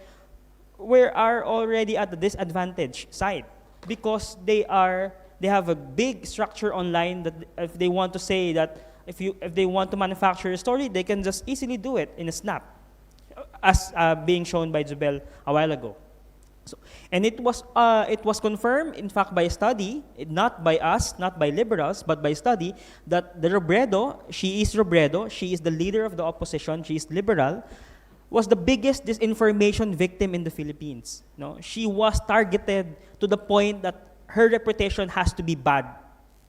Even if she performs well in her office, even if he discharges her duties well in her office. And you see, corollarily, that while Robredo is the biggest victim, the one who gains the most out of it is the one contending the leader of the opposition. So it doesn't. I mean, it needs needless to say that one gain most out of someone's expense. So you see also here that the target of the, according to a Czech PH, is an NGO that studies about the disinformation in the Philippines. You see that 36% of disinformation goes to Marcos, while 47% goes to Robredo, the Pink campaign. And on that 47%, 94% of it is about negative. One thing it means is it has to be put down. She has to be put down with bad reputation, with bad allegations and all. So she was really targeted from the get-go. Before she even assumed her office, she was even targeted as the one who destabilized the government, the one who very contrarian and not Filipino, cooperating with people outside of the country because we have an issue of ICC investigation and all. So things like that. Obviously, she was targeted and she was meant to be she was meant to be disinformed. So our chief problem, what's our chief problem? We realized that our chief problem then was, or even now, until now, is the wide network and big structure of this information, resulting to a very low share of voice online. Meaning, because of this information, because of the wide network and web of lies online about liberals, about Robredo, about our leader, it resulted into low share of voice. If you have a low share of voice, you have a very few people listening to you. That's what it is. And because you have low people of listening to you, and the other side has big structure and big network, they reach and talk to people on a large scale. The source of information for the people who doesn't know what is this information and all, is only the other side, the one who's getting the bigger pie in the graph. So still, even if the chief problem is wide network of disinformation, we still find an opportunity for ourselves. We still have to find a way how to combat disinformation because we have an election gearing up. So in the midst of pandemic, we have found out that Filipinos are so hooked in online contents. Let's see how hooked Filipinos are in online contents. In 2021, according to a Oberlo study group, Filipinos spend so much time on a daily social media usage by country, about 248 minutes per day. So they top the entire, in fact, the whole world in terms of media usage, social media usage in 2021. So we love our phones so much as Filipinos. So most of the time, Filipinos spend their time in phones, whether that's in social media. In January 2022, this is according to Hootsuite study group. In January 2022, we topped the average amount of time per day that internet users aged 16 to 64 spending using the internet on mobile phones. We are at top 1, Philippines. We spend 5 hours and 47 minutes every day. That's an average. If you see the worldwide average, that's just 3 hours and 43 minutes. I don't know where Thailand is. Second. Oh, you're next to ours, but we're advanced in 20 minutes or more. But simply, what does it mean? We spend so much time on our mobiles. We use internet on our mobiles. Do you agree? Our Gen Z and millennial students are here also. I don't know if they agree that you spend so much time in your phones. They're smiling, so I guess they do. In watching vlogs, do you guys watch vlogs? Do you have vlogs? Do you watch vlogs in your idle time? Yes? Okay. Okay. So in 2022, on the same firm, Filipinos topped again the entire world in terms of watching vlogs. We love watching vlogs. Even if it doesn't matter to us, we just it relaxes us because pandemic is pandemic will test your mental health. So Filipinos find a way to entertain themselves, and I guess watching vlog is one of them. So you see that we spend 60.4%. It's more than, even if you double the worldwide rate, we're more than that. Philippines. So we watch vlogs all of the time. 60% of our time spent on vlogs. 60% of our usage on internet is spent on vlogs, on watching vlogs. Streaming content, TV content via the internet. These are examples of Netflix. I don't know if you have Disney also. we also top it. We're still there at 98.3%. Another thing, do you also have content creators who are into online games, the ML things and all? We also top it. Philippines also bagged top 1. And Thailand is second, so we still need to keep ahead. Okay, so what does it mean? Simply it means, okay, last thing, the following of influencers on social media, Filipinos love following social media influencers. So we have a lot of social media influencers, and Filipinos love them. They adore them. No, you see at 51%, the worldwide average is just 22%, 22.6%. Ours is at 51.4%. What does it mean? If in entire Philippines, all the social media creators are followed by 51.4% of Filipinos using internet or their social media.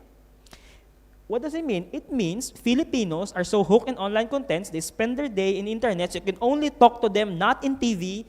not in radio, but in their phones, in the form of social media contents. That's what it is. That's what we have found. So, in fact, it came to a point that nearly half of Filipinos get their news from internet and Facebook, not on TV, not on primetime news, not on radio that we usually do. So I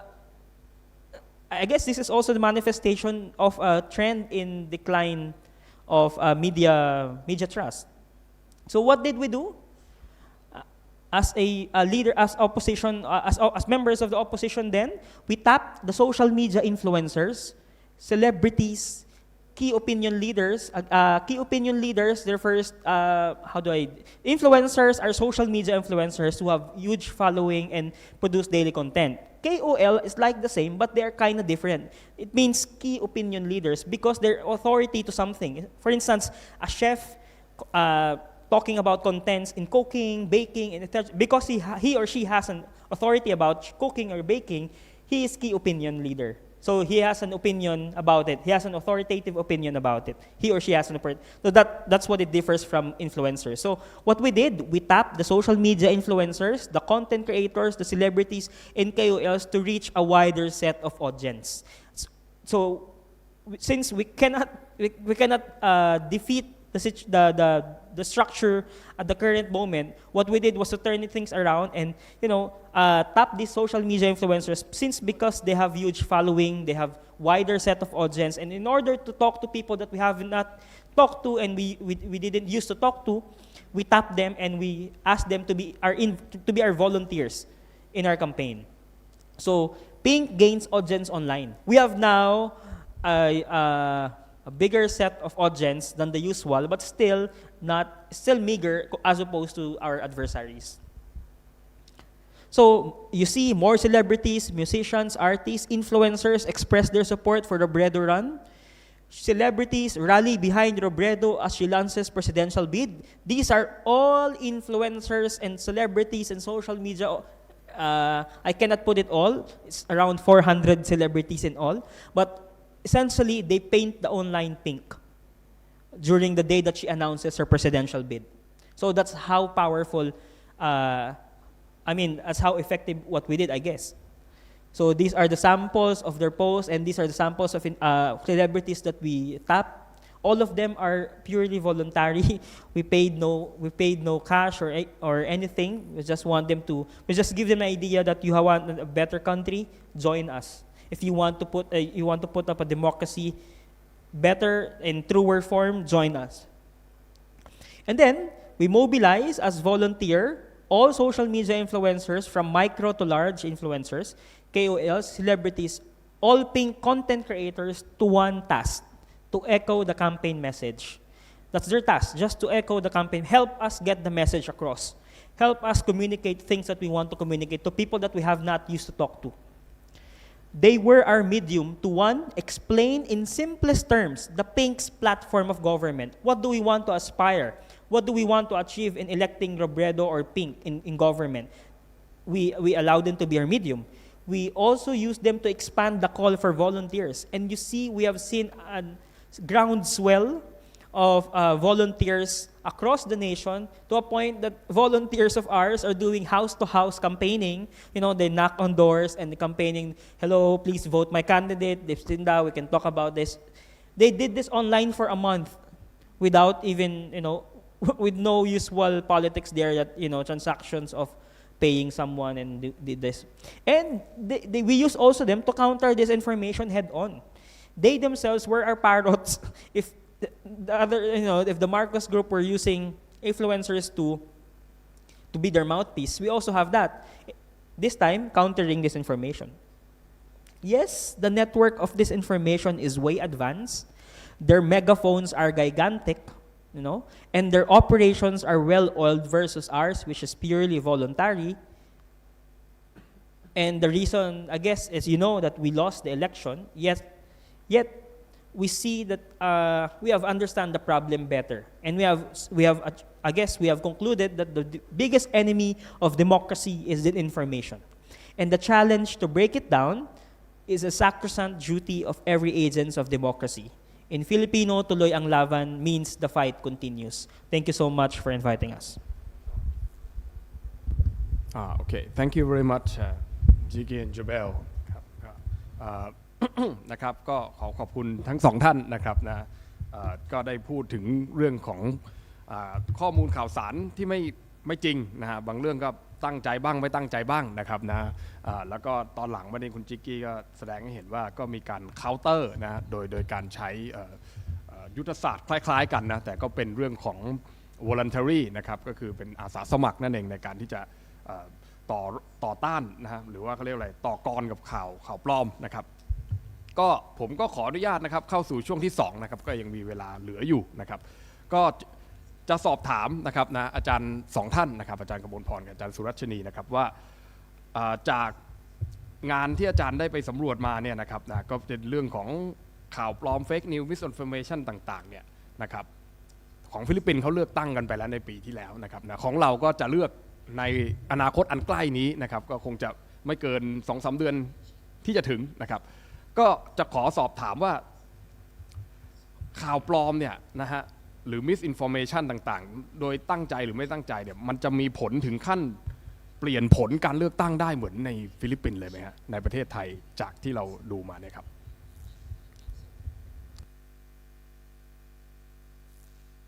โอเคค่ะตอบเป็นไทยแล้วกันเนาะค่ะก็คือคิดว่าน่าจะต้องดูกันต่อไปเพราะว่าอย่างที่บอกตอน conclusion นะคะว่า speculation มันไม่เท่ากับการทำ research เนาะอาจจะต้องมีการtrack กันเบื้องต้นด้วยในการ monitor การเลือกตั้งครั้งต่อไปที่เราจะมีในไทยว่ามันจะเป็นยังไงมันจะส่งผลเป็น behavior changing effect จริงๆไหมนะคะแต่ว่าเท่าที่ฟังFilipino counterpart พูดเนี่ยแล้วก็พยายามจะ take note แล้วก็ check box ตามเขาไปเนี่ยก็คือหลายสิ่งที่เกิดขึ้นในฟิลิปปินส์มันเกิดขึ้นแล้วในไทยแม้ว่าเราจะรู้ตัวหรือไม่รู้ตัวก็ตามนะคะอย่างเช่นเรื่องของการจ้างอินฟลูเอนเซอร์ต่างๆอันนี้ถามนิสิตดีกว่ามันมีแล้วนะรู้ไหมว่าการจ้างอินฟลูต่างๆเนี่ยเพื่อมาแบบผ่านพรรคการเมืองต่างๆจ้างอินฟลูเอนเซอร์เนาะมาแบบว่าคือเขาก็จะอย่างที่ Filipino counterparts พูดไปนะคะอย่างโจเบลกับจิกกี้พูดไปว่ามันจะเป็นวิธีการที่ค่อนข้างละเอียดอ่อนมากคือเขาไม่พูดเรื่องการเมืองเลยแต่ว่าแบบ sponsor by อะไรอย่างเงี้ยไม่รู้ว่านิสิตเจอบ้างหรือยังระหว่างที่เสพ YouTube หรือโซเชียลมีเดียต่างๆไม่แน่ใจว่าเจอกันอาจจะฝากไว้เป็นกันบ้านก็ได้เพราะว่าเราเจอแล้วอย่างน้อย 1-2 ช่องที่คือก็พอจะเดาได้ว่าเขาถูกแบบว่าจ้างโดยพรรคการเมืองเนาะชาวช่องโอเคนะคะอันนี้ก็อันแรกนะคะอันที่2ก็คือสิ่งที่เจอเหมือนกันแล้วก็เจอใน research ด้วยนะคะแต่ว่าไม่ได้ cover ตะกี้นี้ก็คือเรื่องของpeer influence peer pressure นะคะก็คือว่าคนเหมือนที่โจเบลพูดว่าคนมักจะเชื่อข่าวหรือข้อมูลอะไรที่มาจากคนใกล้ตัวเนาะแล้วอีกแบบหนึ่งก็คือการเชื่อเพราะว่าข่าวหรือคอนเทนต์เหล่านี้มันมียอดไลค์ยอดแชร์ยอดอะไรอย่างเงี้ยเยอะ เนาะเพราะว่าคนเราเนี่ยโดยทั่วไปแล้วนะอันนี้ก็คือเป็น basic assumption ของการพูดเรื่องvoting behavior เลยเนาะถ้าเกิดว่าเรียนรัฐศาสตร์กันก็น่าจะเคยได้เรียนมาพฤติกรรมการเลือกตั้งอะไรอย่างเงี้ยค่ะว่าคนเรามันไม่สามารถที่จะเสพข้อมูลได้อย่างครอบคลุมทั้งหมดอยู่แล้วเพราะฉะนั้นเวลาที่เราการจะ process ข้อมูลต่างๆมันต้องมี information shortcut หรือ skill บางอย่างใช่ไหมคะพอเราเอาคอนเซปต์นี้เนี่ยย้ายเข้ามาใน perspective เรื่อง social media หรือ content อย่างเงี้ยวิธีการที่เราจะดูว่าคอนเทนต์ในนี้น่าเชื่อถือว่าก็คือคนแชร์เยอะใช่ไหมคนไลค์เยอะอันนี้มันต้องน่าเชื่อถือแน่เลยใช่ไหมอันนี้ก็เกิดขึ้นแล้วในไทยใช่ไหมคะอีกอันหนึ่งที่มองว่าน่าจะเป็น point of concern อย่างหนึ่งเหมือนกันก็คือว่าตัว network ที่แชร์ข่าวปลอมในไทยมันแตกต่างจากเขานะมันแตกต่างจากสิ่งที่เกิดในฟิลิปปินส์นิสิตคะ I.O. อยู่ที่ไหนมากที่สุดพูดได้ไหมพี่จี้ไม่พูดแล้วกัน เรารู้กันอยู่นะซึ่งมันไม่เหมือนที่ฟิลิปปินส์ที่มันเป็น advertise เป็น paid influencer คนพวกนี้เป็นอีกรูปแบบหนึ่งเลยซึ่งเป็น dynamic อีกรูปแบบที่เราจะต้องระวังแล้วก็ be mindful ว่าแบบนี้มันก็มีเหมือนกันนะในไทยซึ่งอาจจะไม่ได้เป็น revenue driven purpose ในการที่เขาเลือกแชร์ข่าวปลอมหรือเลือกผลิตข่าวปลอมอะไรแบบนี้นะคะอันนี้คือ3 point หลักๆที่เห็นแล้วก็พยายามเช็คบ็อกซ์ว่าสิ่งที่เกิดในฟิลิปปินส์แล้วเนี่ยมันมีอะไรบ้างที่เริ่มจะเห็นเขาลางว่าจะเกิดขึ้นในไทยนะคะอีกอย่างหนึ่งก็คือสุดท้ายแล้วเนี่ยก็โยงกลับไปที่งานวิจัยเนาะที่มันเริ่มต้นมาจากว่าเราพยายามที่จะดูว่าทำไมประเทศต่างๆในโลกนี้เนี่ยพยายามที่จะใช้ digital literacy ในฐานะ solution ของการ combat fake news ใช่ไหมคะแต่ว่าถ้าดูจากงานวิจัยเราจะเห็นว่ามันไม่เวิร์กเนาะเพราะว่า digital literacy ไม่เท่ากับ critical thinking ไม่เหมือนกันเลยนะคอนเซปต์นี้มันต่างกันมาก Digital Literacy เป็นเรื่องของการ make sure ว่าคนรุ่นใหม่หรือใครก็ตามหรือประชาชนก็ตามเนี่ยมีสกิลมีทักษะในการใช้เครื่องมือดิจิทัล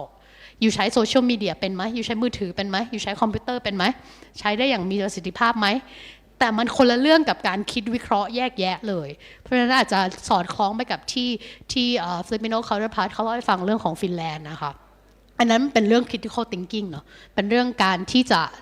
ปลูกฝังสกิลคิดวิเคราะห์แยกแยะให้กับเด็กและเยาวชนหรือแม้กระทั่งประชาชนเนี่ยตั้งแต่เริ่มต้นให้เขาเข้าใจมากขึ้นว่าคิดวิเคราะห์แยกแยะคืออะไรซึ่งไม่เท่ากับ Digital Literacy เนาะอันนี้เป็นสิ่งหนึ่งที่คิดว่าถ้ารัฐบาลไทยจะเอาไปใช้ก็น่าจะต้องเข้าใจมากขึ้นว่าเวลาพูดว่า Digital Literacy อยู่หมายถึงอะไรใช่ไหมแล้วเวลาอยู่พูดถึง Digital Critical Thinking มันคืออะไรอย่างเงี้ยค่ะอันนี้คือพอยย่อยๆที่โน้ตไว้นะคะส่งต่อให้อาจารย์กมลพรค่ะครับขอบคุณครับค่ะก็ถ้าจะถามว่าผลกระทบเนาะของ Misinformation ทั้งหลายเนี่ยมันจะไปเปลี่ยนผลการเลือกตั้งสำหรับในประเทศไทยเลยได้ไหม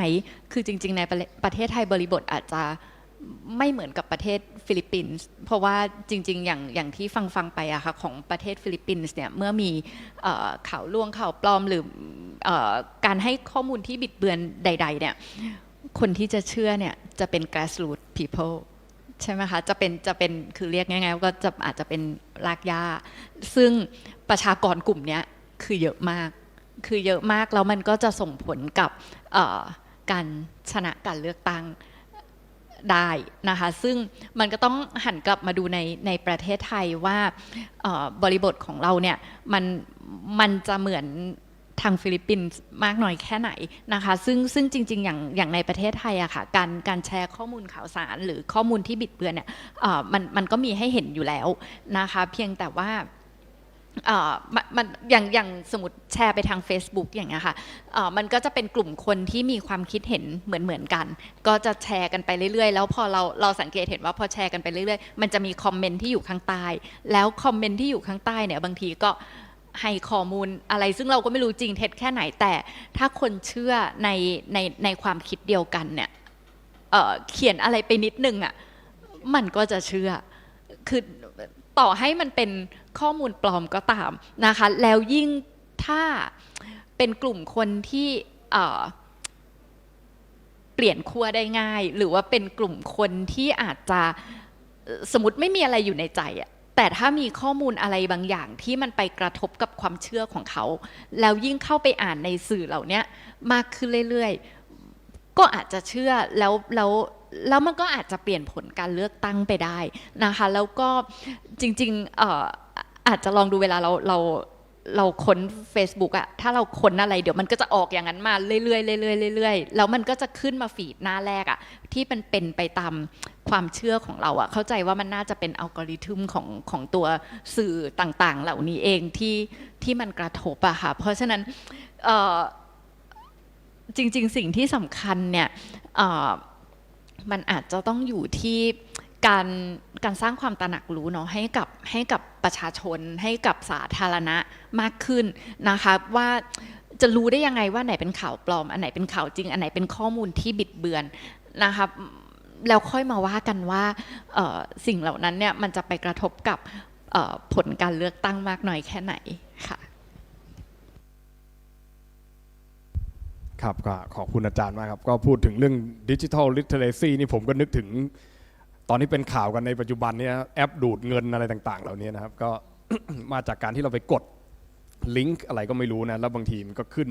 เป็นป๊อปอัพเป็นแชทขึ้นมาแล้วเราก็มันเหมือนกับบริษัทที่เราติดต่ออยู่ทุกวันเงี้ยบางคนซื้ออุปกรณ์ไอทีก็เป็น advice.co.th อะไรเงี้ยมันก็มันหลอกว่าซื้อนี่พอทำไปทำมาเนี่ยบางคน literature สูงนะเป็นเด็กรุ่นผมอย่างเงี้ยก็ใช้มาตั้งแต่อายุ 17-18 อย่างเงี้ยก็ยังโดนหลอกเอาตังค์จนได้เลยก็มันก็ต่างกันนะฮะกับ critical thinking ที่อาจารย์บอกแล้วก็มันก็ขึ้นกับมากน้อยนะครับใช่ไหมฮะว่ามันมีอิทธิพลต่อการเมืองในบ้านเรามากน้อยขนาดไหนซึ่งในฟิลิปปินส์อาจจะเยอะมากที่เขาเอาสถิติขึ้นมาให้ดูว่าทุกอย่างเลยนะฟิลิปปินส์ชนะขาดหมดแล้วทั้ง V-Lock ทั้งอะไรต่างๆเหล่านี้นะครับก็ผมก็เลยมีคำถามที่2นะครับนะเพราะว่าถือว่าคำถามแรกนั้น2ท่านได้ตอบไปในการ presentation แล้วนะครับนะก็คำถามที่2นะครับผมจะขอถามนะครับเดี๋ยวผมจะถามเป็นภาษาอังกฤษก่อนแล้วกันแล้วเดี๋ยวผมจะถามเป็นภาษาไทยทีหลังนะครับshould there be a government agency or civil society organizations to filter, counter, or provide a truthful information in order to solve such political problems regarding misinformation or fake news in the long term? Or the state should be the one who manage this? Yeah.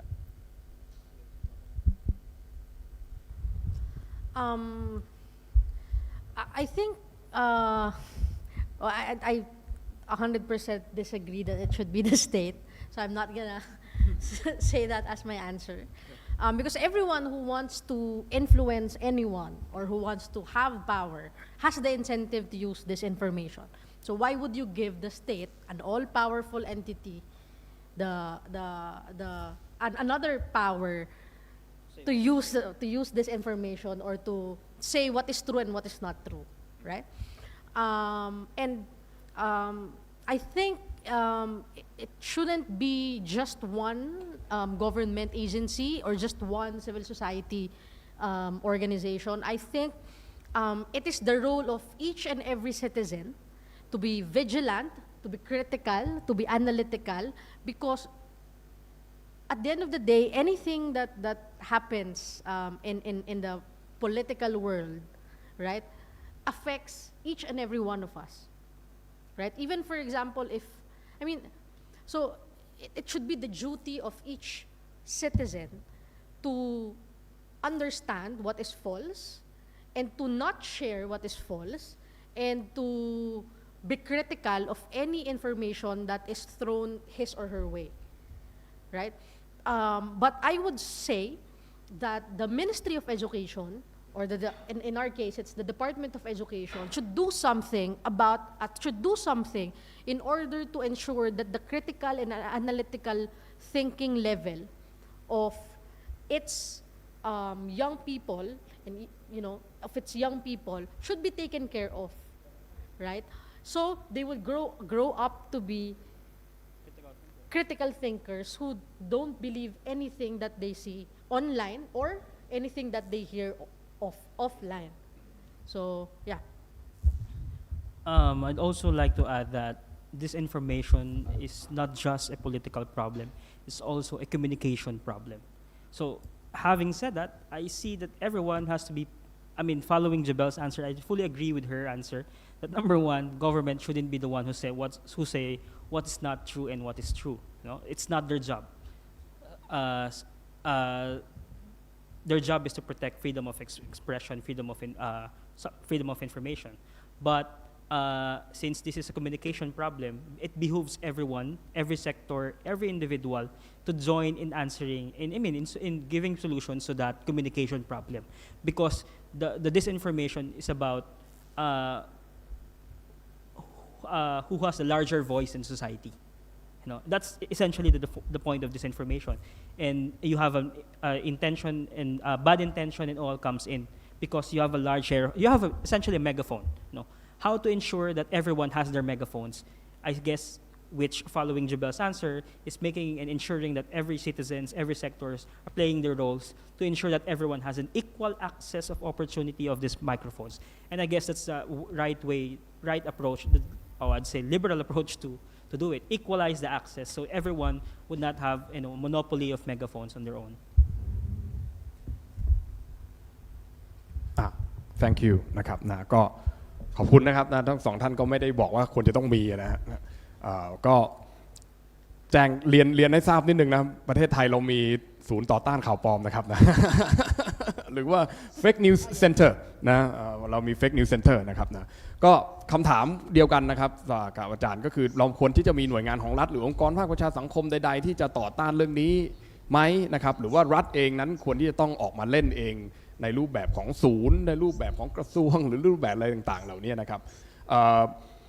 มันจึงเป็นที่มาหรือเปล่าของประชาชนที่สมมุติว่าไม่เชื่อใจรัฐมากๆแล้วอย่างเงี้ยก็เลยต้องมีรายการอย่างพวกโหนกระแสพวกข่าวใส่ไข่ต่างๆเหล่านี้นะผมไม่เคยเห็นเขาเอาข่าวอะไรนอกจากเอาโซเชียลมากางให้ดูแล้วก็บอกว่าเอ้ยมันเป็นอย่างนี้อย่างนี้อย่างนี้นะครับนะครับก็เชิญอาจารย์ครับ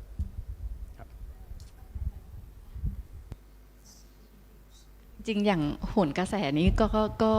ก็เป็นการตรวจสอบอย่างหนึ่งเหมือนกันนะแต่มันก็จะว่าไปมันก็สนุกไปอย่างหนึ่งแต่ว่าคือถ้าเรามองถึงมาตรฐานหรือแนวปฏิบัติหรืออะไรก็ตามที่มันค่อนข้างจะเป็นทางการอ่ะในมุมมองของตัวเองอ่ะอาจจะทำงานในลักษณะของ co-regulation ซึ่งมันก็อาจจะเป็นการผสานความร่วมมือระหว่างตัวหน่วยงานภาครัฐเององค์กรสื่อสภาวิชาชีพรวมไปถึงองค์กรภาคประชาสังคมแต่ว่ามันก็อีกอะค่ะว่าต้องมั่นใจว่ากลุ่มคนเหล่านี้ต้องมีความเป็นกลางแล้วก็ต้องไม่เอ็นเอียงต้องไม่ไบแอสแต่ว่าถ้าเกิดสมมติกลุ่มคนเหล่านี้มารวมกันแล้วก็ทำงานเพื่อประโยชน์สาธารณะจริงๆนะคะซึ่งมันก็อาจจะแอบสแตรกไปนิดนึงนะแต่ว่าคือก็อย่างที่บอกอะค่ะถ้ากลุ่มคนเหล่านี้มีเป้าหมายเพื่อสาธารณะนะคะการรวมตัวของกลุ่มคนเหล่านี้ในการตรวจสอบข่าวปลอมในการเช็คในการช่วยชี้แจงข้อเท็จจริงในการค้นหาข้อเท็จจริงทั้งหลายนะคะแล้วก็ส่งผ่านไปที่สาธารณะอะค่ะมันก็จะช่วยทำให้สาธารณะได้รับรู้ข้อมูลในอีกมุมนึงอะนะคะซึ่งจริงๆไม่แน่ใจเหมือนกันนะว่าอาจจะตั้งเป็นศูนย์หรือเป็นอะไรสักอย่างหนึ่งขึ้นมานะคะแล้วก็อาจจะต้องมีหน้าที่ในหลายๆอย่างแต่ก็อย่างที่บอกอะค่ะว่าก็ควรจะต้องมีความเป็นกลางเพราะเวลาที่ข่าวปลอมหรือว่าข้อมูลที่บิดเบือนเนี่ยเวลามันออกมาเนี่ยมันต้องรีสปอนส์ให้เร็วที่สุดเพราะว่าข่าวเหล่านี้ค่ะเวลามันกระจายไปทางโซเชียลมีเดียเนี่ยมันไปเร็วมากแล้วยิ่งถ้าเรารีสปอนส์ช้าเท่าไหร่เนี่ยความเชื่อของคนมันก็เกิดไปเท่านั้นแล้วพอคนมีความเชื่อเนี่ยจะไปเปลี่ยนความเชื่อหรือความคิดมันก็อาจจะยากนะคะเพราะฉะนั้นเนี่ยนั่นแปลว่ามันอาจจะต้องมีกลไกอะไรบางอย่างที่ไปรีสปอนส์กับข้อมูลที่มันเป็นความจริงการตรวจสอบที่มันเป็นความจริงแล้วก็อีกอันนึงอ่ะจริงๆเหมือนเราก็เคยมีนะคะcrowd sourcing ที่มันมีกลไกตัวนี้ค่ะในการ เทคโนโลยีเนาะเทคโนโลยี crowdsourcing นะคะที่มันอาจจะไปช่วยให้แบบชุมชนออนไลน์ในการแบบตรวจสอบข้อมูลข่าวสารทั้งหมดอ่ะมันก็อาจจะเป็นกลไกหนึ่งก็ได้นะคะ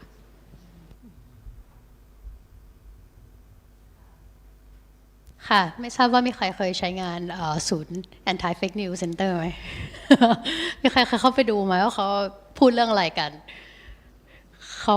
fact check เรื่องน้ำมันหมูแก้รักษามะเร็งยาหยอดตาถังเช่าอะไรอย่างนี้เนาะคืออันนี้คือแค่ speak from experience เนาะว่าการที่เคยได้สัมผัสกับเขาอย่างเงี้ยเขาก็บอกว่า mandate ของเขาเนี่ยมันไม่ใช่เรื่องการเมืองเนาะเขาไม่ยุ่งเรื่องdisinformation หรือ misinformation เรื่องการเมืองนะคะอันนี้ according to them เนาะand to the best of my knowledge I think for our in the Philippines I think you guys have like some independent fact checker website a couple of them right and in Thailand we only have that state sponsored fake news anti-fake news center right but so I think it's also important that maybe we can also find another stakeholder into this situation which is the platform itself right so the platform of course all those content whether it's factual or misinformation is floating on those platforms so why don't we get them involved right and there have been such efforts before just want to share a little bit so in the 2020 elections in the US presidential elections there have been this huge project collaboration between different university like Stanford and different big university and the platform like Facebook and Twitter and other platform as well to track misinformation to basically serve as a ad hoc fact checker regarding presidential elections, right? And they did that, and what happened was that they found that the lag time between the report that they identify fake news and then that content being removed is around 24 to 48 hours. So that's exactly what Ajahn Kamonpon said, right? By that time, the damage already happened. It's already done. People already believe whatever that fake news or misinformation being spread. So that's also another point of concern if we want to rely on platform responsibility, not to mention that they actually seek revenue out of it, right? In the end of the day, I don't know if you guys know, but you're the product of platform. You're not the user or you're not the customer of the platform, right? You are their product. They use your data for a lot of revenue generating activities, right? Sorry to break that to you, right? And then, so I think I just want to wrap up and circle back to what Jobelle said. Maybe, in the end of the day, maybe it comes down to us as individuals, as users, to be vigilant in terms of what and how we behave online, what type of information we consume online, do a little more research before believing. We've done it before, right? Before the emergence of social media, people read newspaper, people did read different newspaper, but now we obtain information so easily that we become lazy. We're just like, okay, this might be true, must be true. Just like the image that I show you, right? That Abraham Lincoln probably said this. We don't know because we don't have time to fact check. It's probably true, right? Just be a little less lazy next time you go on your Facebook or your Twitter and do some research, especially if whatever content fits well with your pre-existing belief, it's probably false, right? And I think that's something really important that people can take away from.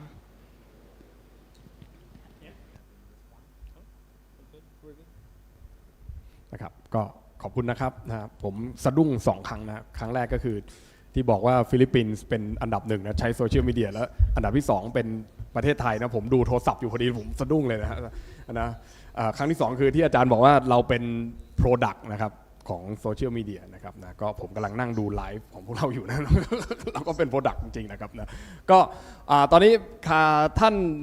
ในห้องนี้มีใครมีคำถามอยากจะถามวิทยากรสปีกเกอร์ไหมครับหรืออยากจะมีอะไรร่วมแลกเปลี่ยนไหมฮะยกมือได้เลยครับ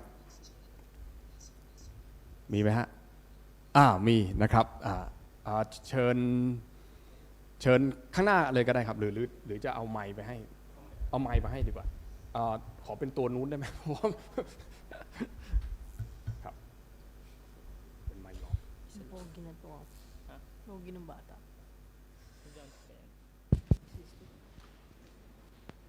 Hello, good afternoon.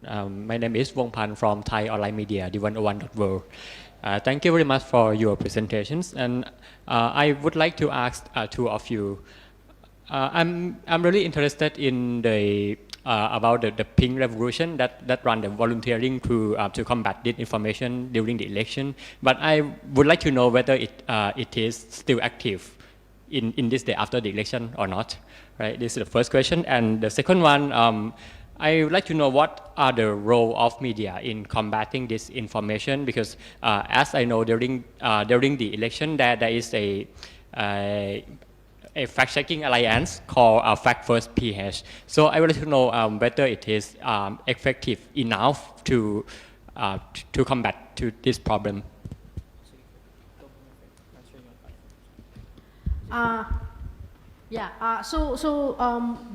For the pink, the first question is whether the pink movement is still active or not. We are still trying to mobilize and consolidate the movement, but of course, as a nature of a movement, some are inactive, some are more active, some are here but not actually here. So we're trying to come up with activities or basically anything to keep them active, at least for the next coming years. The second question is, what is the role of media in disinformation? Well, the media. You have to understand that in the Philippines there are outright biased medias. These are basically state-owned media organizations, that everything that comes out of there are simply the programs of the government, etc., etc. There are also more neutral media organizations, and there are some organizations that are not government-owned, but are pretty much biased for the government. And the reason is because during the past administration, basically what they did is, number one, they shut down the biggest media organization in the Philippines. Secondly is they filed several cases of one of the heads of an online media, of the biggest online media organization in the Philippines, Rappler, Maria Ressa, who happens to be the first Filipino Nobel Peace Prize winner of the Philippines. So that action in itself is already a warning to all neutral media organizations. If you don't stop, if you don't portray as good, this is what will happen to you. If we can do it to the biggest media organizations in the Philippines, we can do it to you. So media, as far as media goes, are not as strong as we want them to be when it comes to combating disinformation. But of course, they are doing their best. Secondly, is, for example, Facts First PH is actually an organization that does fact-checking, a source verification. If a certain government official or political candidate says something, they fact-check it. But as you can see in the phases of disinformation, it only answers to the content distribution phase. So when the content is already distributed, they fact-check. But like our counterparts from Thailand says, when they say that it's false information, it's already it has already been spread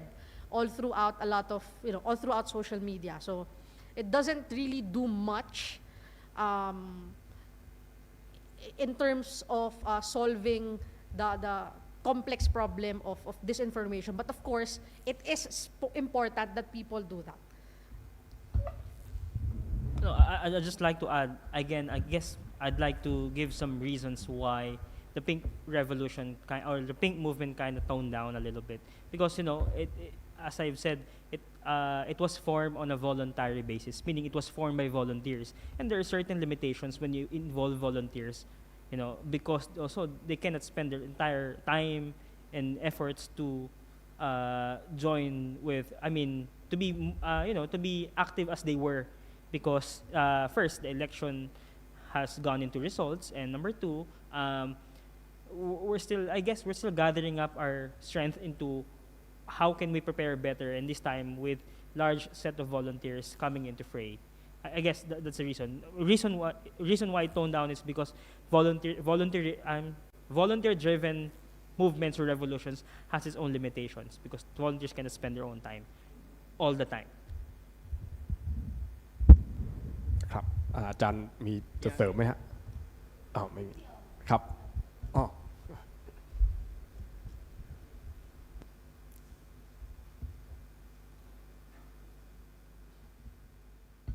Okay, not claiming to be Filipino politics expert, and you can verify me as well. But from talking to some of my Filipinos friends as well, I think the Marcos Jr. Campaign, might as well say his name, right? It's here in Thailand, but so I think it also involved really well articulated long-term campaign. Like his victory didn't come just entirely from TikTok, right? I think from what I've heard from my other Filipino colleagues, they also said that there has been change in Filipinos like educational curriculum, I think, to kind of erase the trace of Marcos' legacy out of the Filipino history curriculum. So what happened is that younger people do not know that regarding the Marcos family legacy and atrocities, what have they done. So that in turn make it even easier for Marcos Jr. to regenerate his image online as this really cool, uncle and all that, play with dogs all the time and very benign and should be good for, running the office of the Philippines, I think. So it involved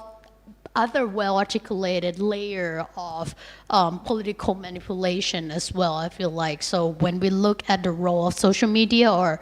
we should also consider context as well. And I think that's related to Kun Chachad victory as well, because political context in Thailand during that time, people are just tired of appointed governor, right? We want a new option. So we're looking for option that we can elect for ourselves. And then his choice of running as independent candidate, right, make him even more electable. So we should also take that into consideration beyond their well-articulated use of social media and narrative as well. Just want to add that real quick. Yeah. Okay, thank you. มีท่านอื่นอยากจะถามคำถามอีกไหมครับหรือว่ามีใครอยากจะแลกเปลี่ยนไหมครับโอเคถ้าไม่มีนะครับผมจะขอให้วิทยากรแต่ละท่านนะครับพูดสั้นๆนะครับสัก3 นาทีนะครับปิดท้ายนะครับ ปิดท้ายในวันนี้ไม่ต้องถึง3ก็ได้ครับว่าสรุปแล้วเนี่ยเรากำลังเดินทางไปในทิศทางไหนกันแน่นะครับเกี่ยวกับเทคโนโลยีต่างๆโซเชียลมีเดียที่เราจะใช้กันอยู่ทุกวันนี้แล้วก็การเกิดขึ้นของ Misinformation ที่มันมีอิทธิพลต่อการเมืองและก็ชีวิตเรามากขนาดนี้ครับขอเชิญอาจารย์สุรัชนีก่อนครับคุณภูริพัฒน์ไม่บอกก่อนจะได้เก็บไว้พูดตอนแรปทีเดียว แต่ว่าก็เท่าที่พูดไปตะกี้ล่ะค่ะว่ามันก็มีเนาะบทบาทของโซเชียลมีเดียที่เราต้องจับตามองแต่ว่าอย่างที่บอกว่าในไทยมันยังไม่ได้มี reference point เราไม่ได้เลือกตั้งมาหลายปีแล้วเนาะมันก็เป็นอาจจะเป็นหนึ่งในวิธีการที่สามารถที่จะ manipulate election result ได้แต่อย่างที่บอกว่ามันก็ยังไม่ได้มีงานวิจัยหรือ research อะไรที่จะมา back up ตรงนี้นะคะทั้งหมดมันก็ยังเป็นเรื่อง speculation อยู่ไม่เหมือนกับฝั่งฟิลิปปินส์เขาที่มันมีผลออกมาแล้วให้เราได้เห็นจริงนะคะก็ ขายเลยว่าอยากจะคิดจะทำงานวิจัยอันนี้อยู่เหมือนกันนะคะ ก็ว่ากันไปนะคะแต่ว่าก็อย่างที่บอกว่ามันดูมีเขาลางแล้วว่า โซเชียลมีเดียเนี่ยจะเข้ามามีบทบาททีนี้เนี่ยในฐานะ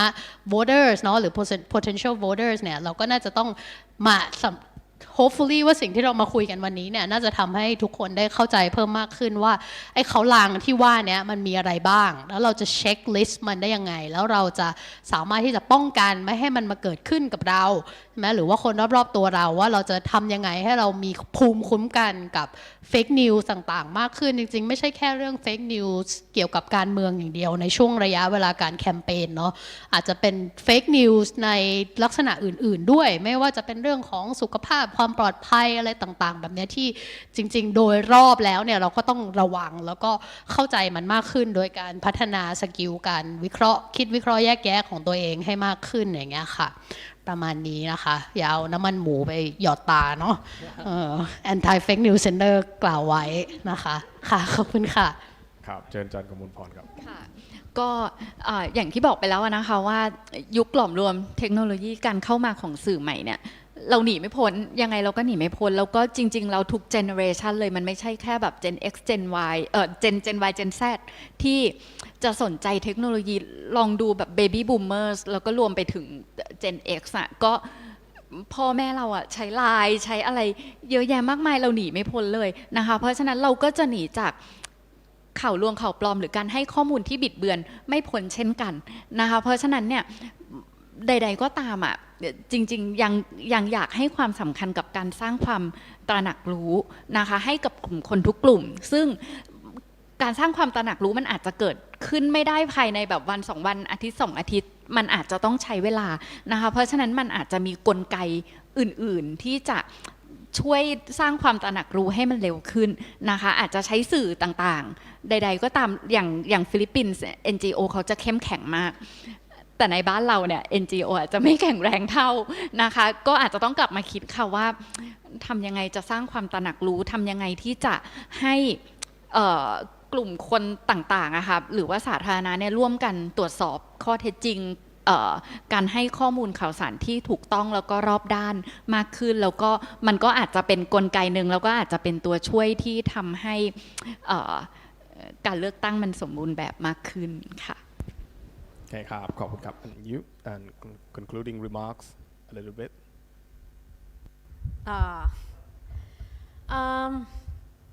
I just I really there's a lot of things that were unpacked in this in the past 2 hours but again just a reminder to everyone to always be vigilant especially for students and young people always be vigilant always participate and always engage other people the youth of today are the most digitally savvy, digital savvy and tech savvy people in the society. So you have to use that to your advantage and not let political actors use your skills at your disadvantage. No? And it has to be you who should rally other people to be more critical, and you do it not in a manner that is not in a manner that tells them like you're believing this information, this is what you should believe, not like that, because that has been one of the problems with our volunteers, because they felt like they know that there's disinformation, so they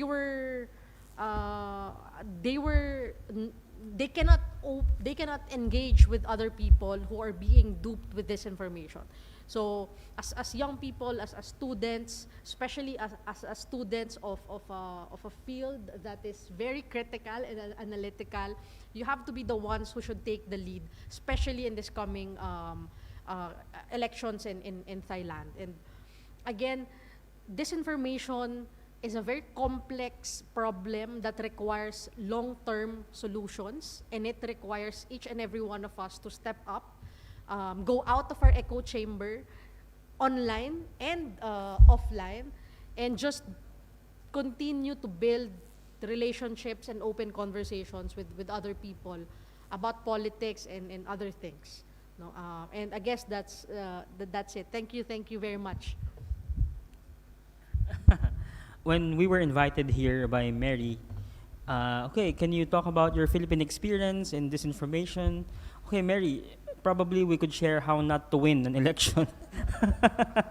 Okay, because we didn't win, obviously. But I guess our takeaway to our experience and to today's conversation is disinformation is really the biggest threat